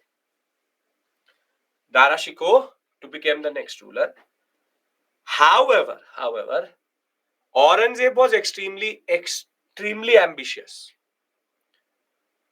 Now, what happens is that there are alliances which develop. Darashikoh and Shah Shuja go into an alliance. Aurangzeb and Murad Baksh go into an alliance. Roshanara, Jahanara, Gahurara also support these brothers. At one point of time, Roshanara was supporting Darashikoh and Shah Shuja. Jahanara was supporting Aurangzeb and Gahurara was supporting Murad Baksh. It's proper India type familial, what we call as issues. Sister, brother fighting with each other. How you would do it with your cousins. Everybody is into an internal understanding that we will do this thing to this term. And this is what is happening here. Proper drama which happens in India, it is not something which happens today. Shah Jahan can see it himself. Now, Shah Jahan chose Darashikoh and Aurangzeb did not agree with that. In what is called as the Battle of Samugad, both of these two ideas or the two sides fight. Darashikoh Shah Shuja versus Aurangzeb and Murad Baksh. And unfortunately for India, in that regard, literally for India, Darashikoh got killed. And who won was Aurangzeb. Aurangzeb will later murder Murad Baksh. And when Aurangzeb marched towards Agra to take the throne, Shah Jahan closed the gates of Agra fort to him. So what he did was that he poisoned the water of Agra, saying that till when will you stay inside the Agra fort? And that is why when Aurangzeb actually came to power, he imprisoned Shah Jahan for 8 years in the same fort which he had locked. But problem with Aurangzeb is Aurangzeb inherits an empire which is more or less bankrupted, and he has no other option, which I will discuss with you in the context of religious policy. He will go into an understanding with the ulemas and the Maulvis and the orthodox Muslim faction. And Aurangzeb in everybody's imagination is remembered for one thing, which is bigotry, the destruction of temples, this and that. But Darashikoh was exactly the opposite of Aurangzeb, considered the second Akbar in that regard. Now, Aurangzeb, when he comes to power, he removes all the standard things which his forefathers had done, removes dancing and drama from his court, he removes Navroz, a festival of Iran. He also establishes what are called muttashibs, who will go on checking in public sphere if Muslims are living their life as per standard Muslim understanding. Aurangzeb is generally known to be a staunch Muslim, but there was a stance which he had to change or take, which was based on his position, which we'll discuss in decline. But Aurangzeb is known to be this exact opposite. If there are heroes and villains, he is one of the villains. And whilst he is not the first one to revive jizya tax, which Akbar initially had removed, then brought back. Jahangir initially removed, then brought back. Aurangzeb's bringing it back is considered very important. I'll ask you a very simple question. He was in a fiscal crisis. I will discuss that with you. in an empire where there is 95% population non-Muslim, jizya would be a very big tax collection component or very small tax collection component? A very heavy, big amount. And the reason why he had to bring back jizya was because he had no money, which may not be true for Shah Jahan or Jahangir or Akbar. He had this big problem. So when we talk about Aurangzeb, we'll talk about Aurangzeb in the context of religious policy and decline. But what I want to do is I want to close this section, which is this standard politics. Aurangzeb's one more fault was that he reversed the policy of Akbar when it came to Rajputs. Will we discuss this tomorrow? Akbar's policy was very clear that Rajputs' internal politics, Mughals will never touch. But in the Rathors, Aurangzeb played a politics.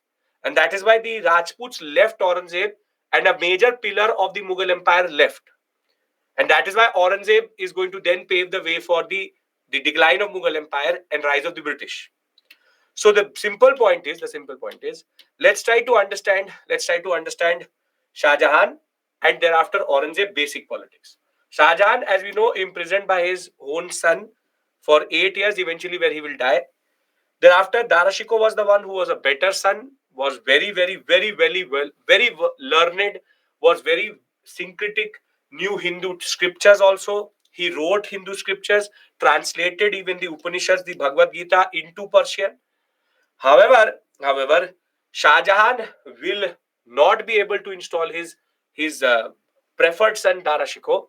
Rather, Aurangzeb will kill Darashikoh to come to power. Standard politics, Ashoka did it, everybody does it. Kill father son is not something very big in politics. Thereafter, when we talk about Shah Jahan got more embroiled in the Deccan policy. Bijapur, Ahmednagar, Golconda was the politics. If you can remember this box, you're remembering everything worth remembering for the Mughal political sphere. And he was the one who will basically be able to at least take Ahmednagar and Bijapur for some period. It is, however, Aurangzeb who is remembered the most after Akbar for everything wrong.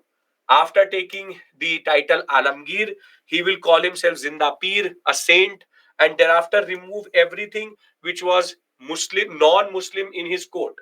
So he will bring back jizya and pilgrimage tax. He will ban singing and dancing. He will remove the kalma, which is the Quranic verses on coins, saying that people trample over coins, so they are basically trampling over the Quran itself. He will remove a Zoroastrian, which is Iranian festival called Navroz from his court.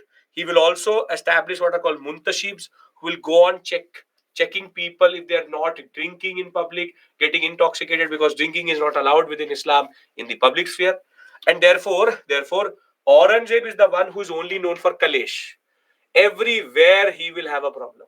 He will go into an issue with the Ahoms, with the Jats, with the Rajputs, with the Marathas, with Chhatrapati Shivaji Maharaj. He will also have his own son fighting with him, Akbar II. He will also then start to lose things in the Deccan sector. 8 years he had to stay in the Deccan sector itself. He basically never managed the crisis properly. And by the time he died in 1707, Mughal Empire was already in a trajectory of decline, which I will discuss with you when we'll discuss Mughal decline. With this, we basically finish the political history. I hope you will just go to the PPT once more and learn the basic facts. Can you do that? Which is going to be the discussion we'll have. And tomorrow we do Mansabdari, Rajput policy, religious policy, decline. Can we take a breather and start with revenue administration? Okay, perfect. 40 minutes, I want.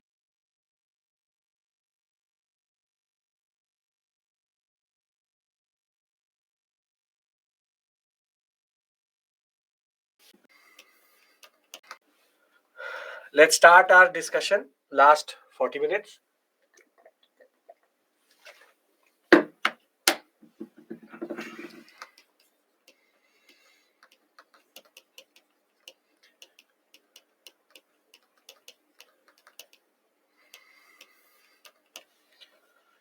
Now, when we talk about administration, there are 4 parts.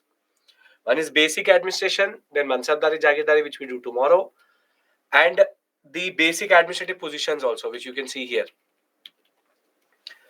Wazir, Mir Bakshi, which we'll discuss tomorrow. What I want to really discuss is the concept of Zabti and Dasala.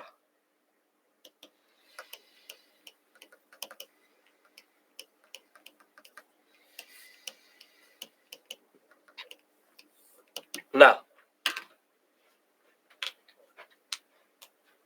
the administration, this basic concept is also called Todarmal Bandobast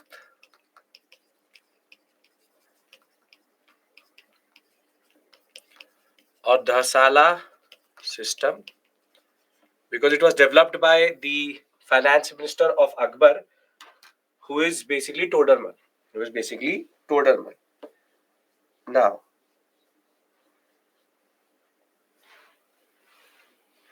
one second.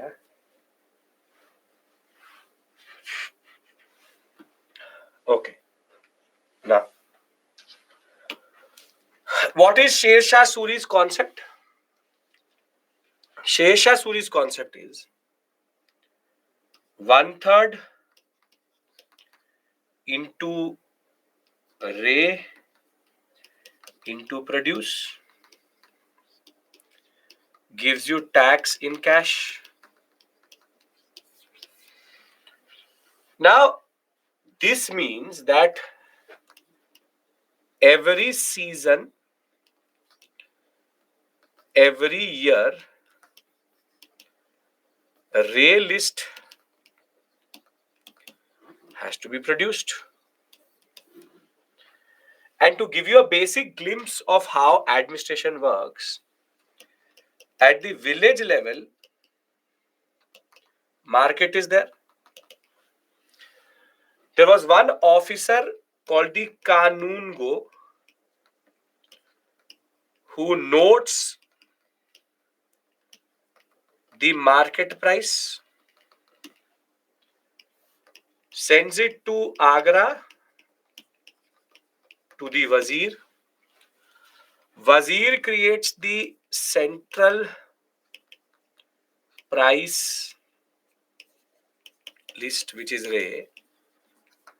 He sends it to the Amin. Amin is the tax assessor. On the other hand, the one who collects it is called Amil, tax collector. So Amin basically tells the peasant, this much land is there, this is your tax which you need to give after you have produced. So who comes first, Amin or Amil? Who will meet the peasant first, Amin or Amil? The Amin. The Amin will meet first, estimate how much revenue you need to give, and Amil will after. This is sowing period. This is sowing period. This is when tax is collected, meaning post harvest. So, in the Sher Shah Suri system, it seems to be very similar, simple. 1/3 Ray produce, but the problem is this circle has to be done every season, every year, and this is a problem because Kanungo has to send it to Wazir. Wazir will create central price list. The Amin will send it to the Amil. Now, there are two major issues in this system. What is the prerequisite for this type of system to work? As per empire size. As per empire size, what is the prerequisite? The empire need, if it is too big, this will not work. Only if your empire is small, it will work, because Because there is, if it's a big empire, then data has to come to the wazir from every part of the empire, and therefore it will take time. So there are two issues. First is that it's a time-taking process. Because if you do it every season, every year, you have to produce it every time. And second is, can anybody tell me, oh, this whole system is based on whose responsibility? Is based on whose responsibility?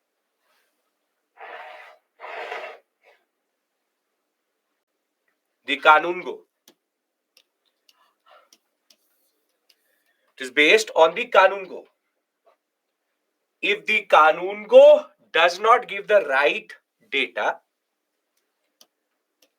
Kanun Gos have to give right data. Because if they don't, then the system does not work. Because if they don't, then this system does not work. Very simply, there are two issues in Sher Shah Suri's concept. There are two issues. One second.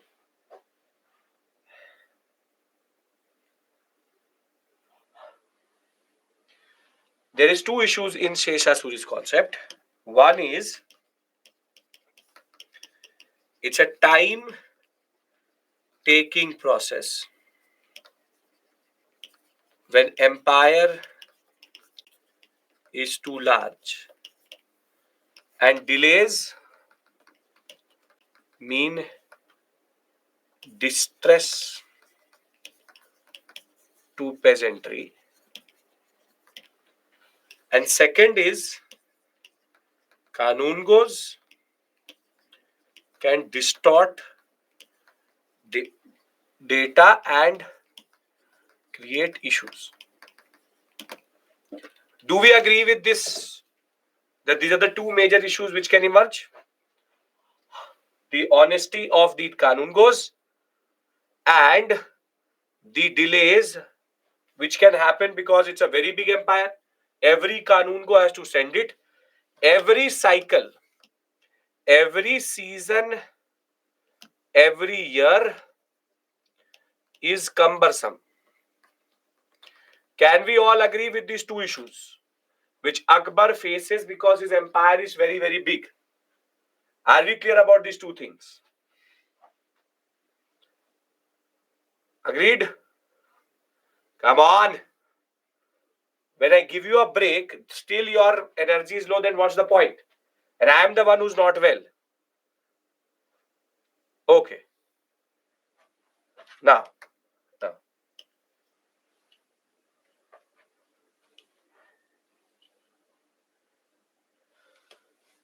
Now, Akbar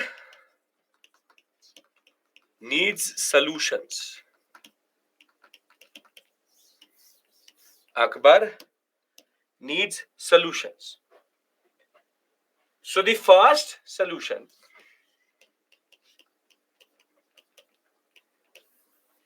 is of the Kanun Go.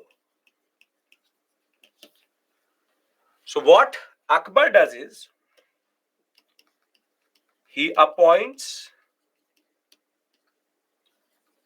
Karoris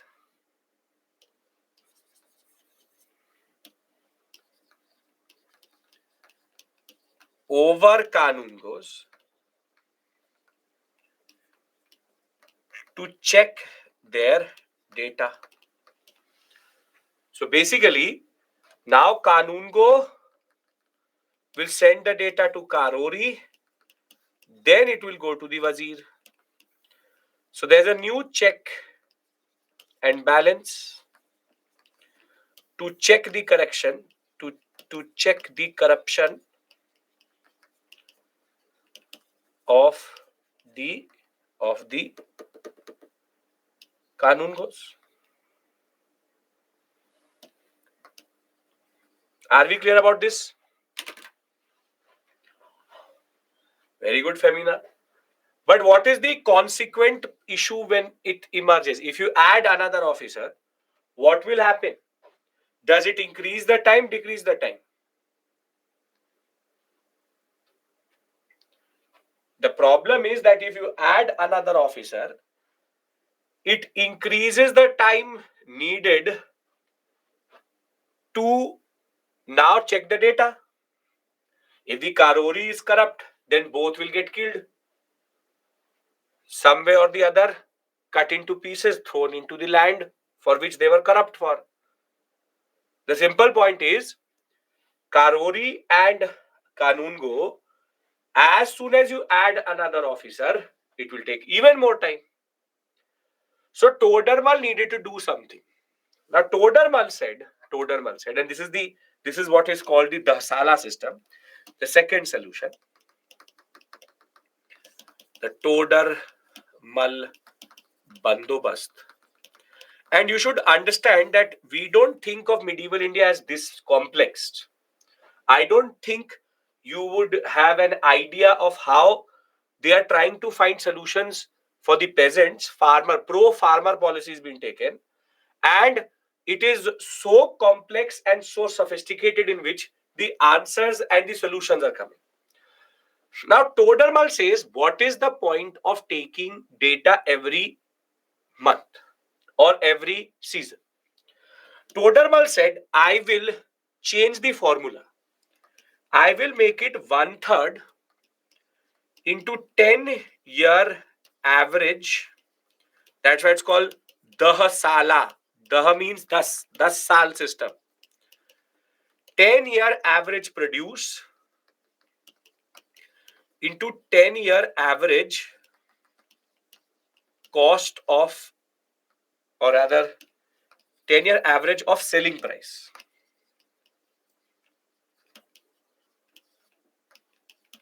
which is now Ray. So Ray becomes 10 years average of selling price. I'll give you a very simple example of this. For example, there's A. He produces wheat. Under Dasala, what will happen? Let's take it that he introduced it in 1570. 71, 72, 73, 74, 75, 76. 7, 8, 9, 10. Now, these 10 years, he was producing, in produce, it was 100 kgs, 400 kgs, 300 kgs, 350, 400, 400, 300, 260, thereafter maybe 250, 400 and 380. Now, can you give me the average of this? Can you give me the average of this?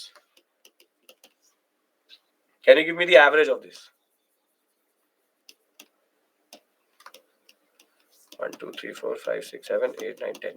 Give me the average of this.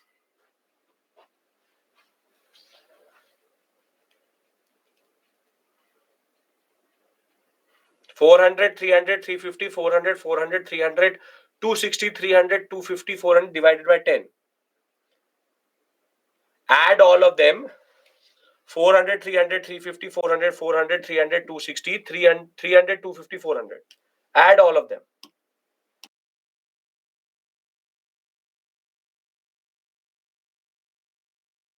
Some of you are saying, don't make me bring out the calculator. 336 you are saying. Now, 1/3 of 336 is how much? 112 kgs. 112 kgs. And now what Todermal said was, check the price at which wheat was sold. Now per kg, 10, 8, 7, 10, 12, 8, 6. 10, 9, 8. Tell me the average of this. 10, 8, 7, 10, 12, 8, 6, 10, 9, 8.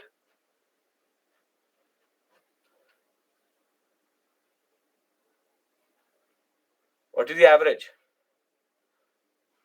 Basic CSAT question. 8.8. So he takes it as 9.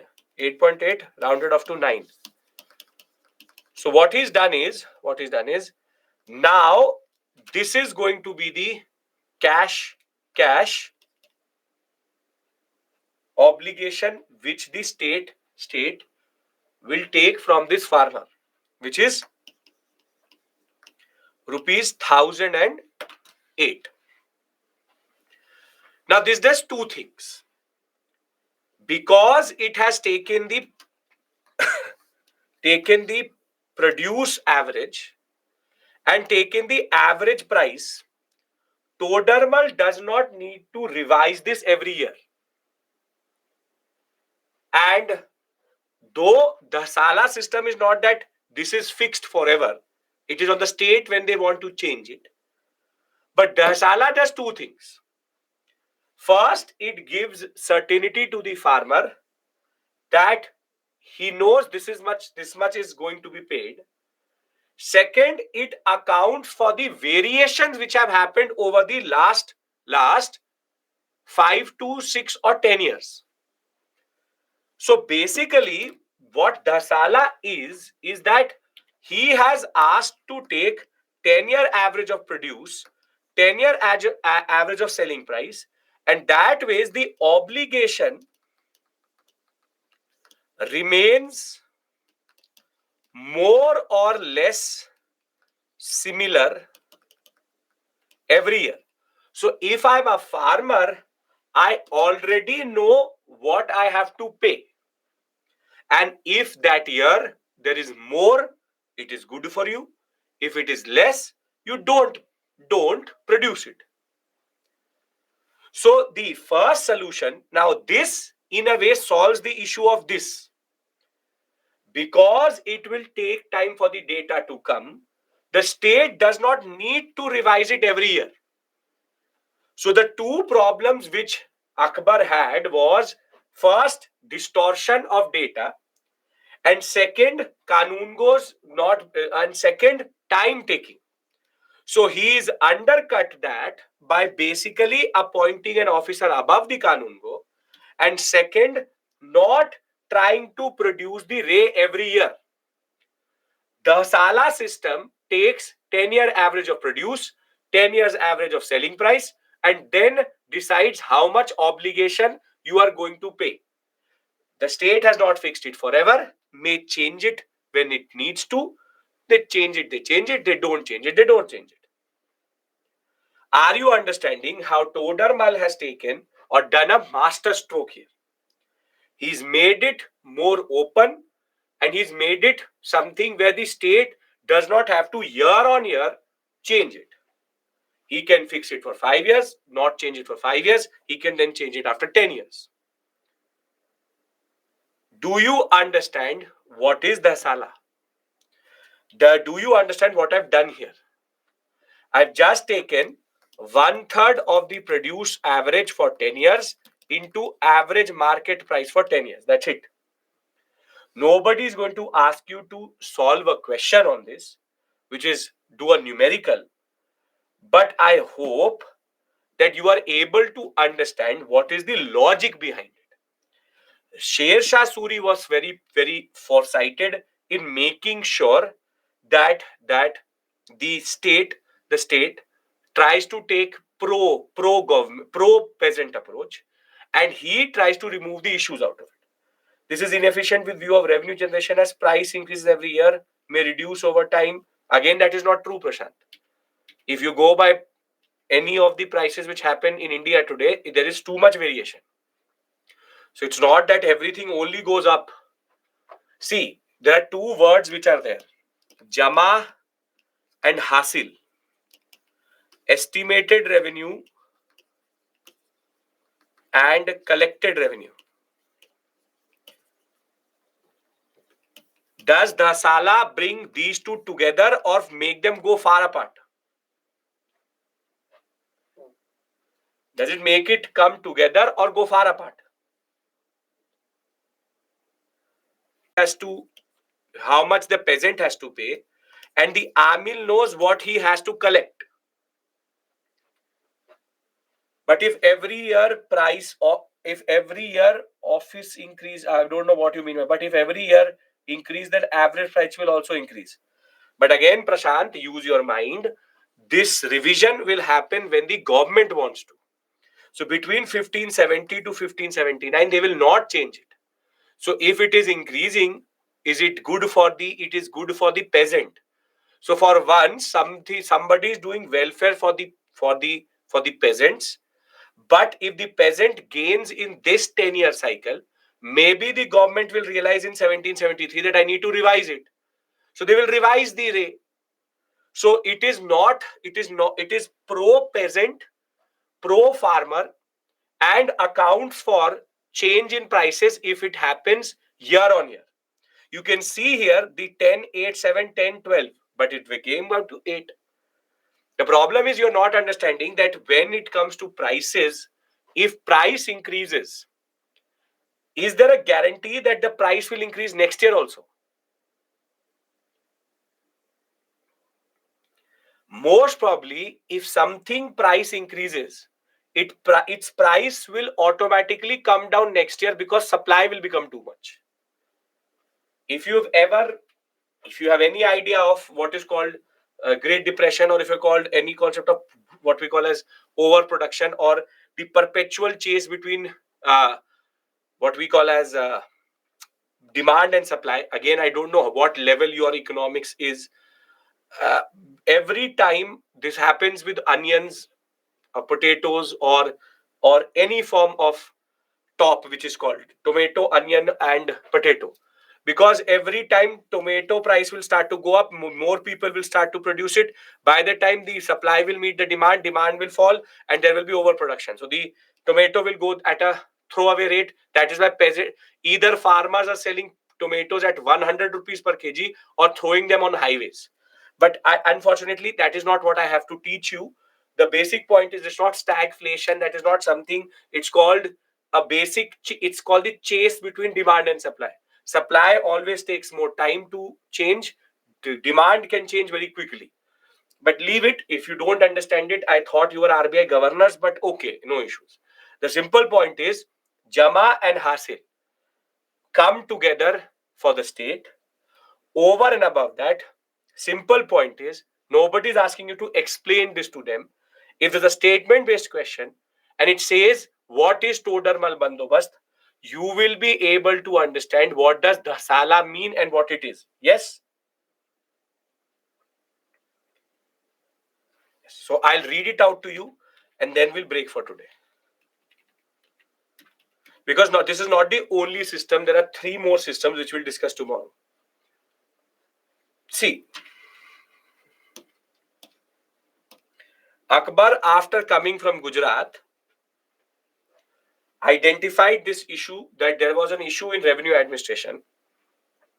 Sher Shah was cultivating basically based on Ray, but Ray was being produced every year, and that was leading to considerable delays and hardship for the peasantry. Now, Akbar reverted to the annual system. In between, Todarmal was figuring this out, and he appointed Karoris to be appointed over the Kanungos to check the facts and figures which were sent by the Kanungos itself. On the basis of this, in 1580, Akbar started a new system which is called the Dasala system. Now, under this system, the average produce of different crops as well as average price prevailing over the last 10 years was taken into consideration. 1/3 of the average produce was the state share, and the state share demanded cash. This was done by converting the state share into money on the basis of a schedule of average prices over the past 10 years, which is Ray. Not only were local prices taken into account, Parganas having the same type of productivity were grouped together, and the peasant was required to pay on the basis of local productivity, local prices. But Tell me one thing. If there is a person who has 10 acres and he is producing 1000 kgs, and there's a person who has 100 acres and he is producing 1200 kgs, who is more inefficient, A or B? B is more inefficient because 10 acres can produce 1000 kgs. 100 acres is not able to produce 200 kgs, only more, when he has close to 90 acres more. Now both will pay more or less the same ray. So is it just? Is it right that both A and B pay the same ray rate? No. Therefore, the Dasala system lacked one thing, which is it did not have measurement of land into consideration. So what Todermal says is, Todermal adds in the later years into Dasala the concept of measuring land also. And that is what Zabti is. Zabti means Dasala system plus measurement of land. To be very clear, very clear, you have what is Zabti system. Zabti system is 1/3 of 10-year average produce into 10-year average price, and this average price changes as per land measured, meaning more land ray is higher, less land ray is lower. Is this pro poor, pro peasantry? Yes or no? Is this pro poor, pro peasantry? Yes, because it is trying to tax the rich more. So the bigger the zamindar, the more he has to pay. The smaller the holding, the less he has to pay. And this is basically Zabti system. Dasala plus measurement of land equals to Zabti. If this is clear, I would like to consolidate and we break for today. In this system, was there in existence Sher Shah Suri? No. Akbar's innovation, basically Todermal's innovation. So in the history, there exists tax on agriculture, but at present, no tax on agriculture. Why? Political pressure. There is no consideration on the basis of fertility of land. That is already there. On 10-year average produce takes in fertility also. Amin is the tax assessor. Amil is the collector. We'll talk about that tomorrow. Don't worry. Okay. So, what have we done since the beginning of the class? Who used to decide land measurement? Amin goes and measures the land. We have discussed First Battle of Panipat.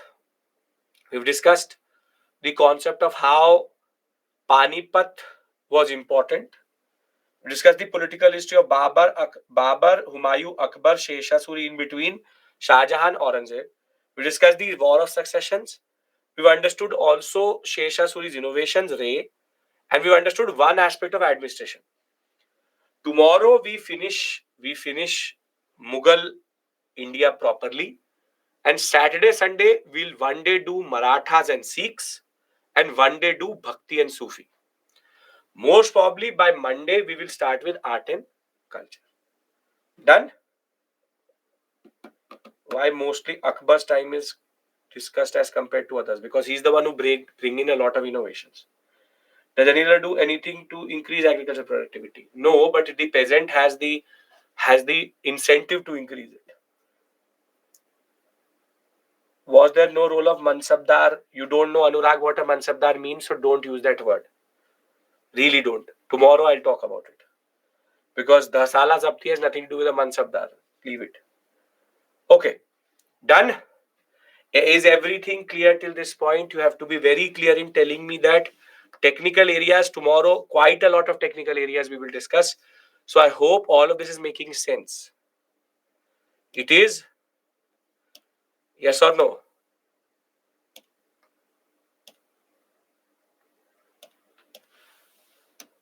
Yes? Okay. So I will see you tomorrow. We finish Mughal. Then we move to Maratha Sikhs and Bhakti Sufi. Same time as always. It's a Friday, yaar, kal. Okay. My attempt is in 2028. Can you suggest a way? Sarita, do the syllabus as many times. 2028 means I'll be old by that point of time. So just keep on doing as many revisions as much as possible. Cover everything. Do it as much. Mine is 2030. इस decade में ही नहीं है. So enjoy. By that time, most probably UPSC will change something for sure by that time. So yeah, just do what you're doing. Optional all finish. Do your GS. Revise for 5 years and become like a teacher itself. Mine is 2028. So most of you are in school, that means. Okay. Okay. You can actually do a PhD in the syllabus. You can do the syllabus 15 times. You can come here, take a class also on that. You can do multiple books. You guys, if you have more than 2 years, you don't have any justification to not read books. So read books as much as possible. 2024 people don't have a lot of time. Do revision, start what you need to do. So remember 2022, 2024, be on your toes. 2025, revise. 26, 27, 28, 29, 30. But you need to become specialists yourself by the time you give the examination. If you started so early. With this, I'll see you tomorrow. I hope I'm better. I'm better than yesterday.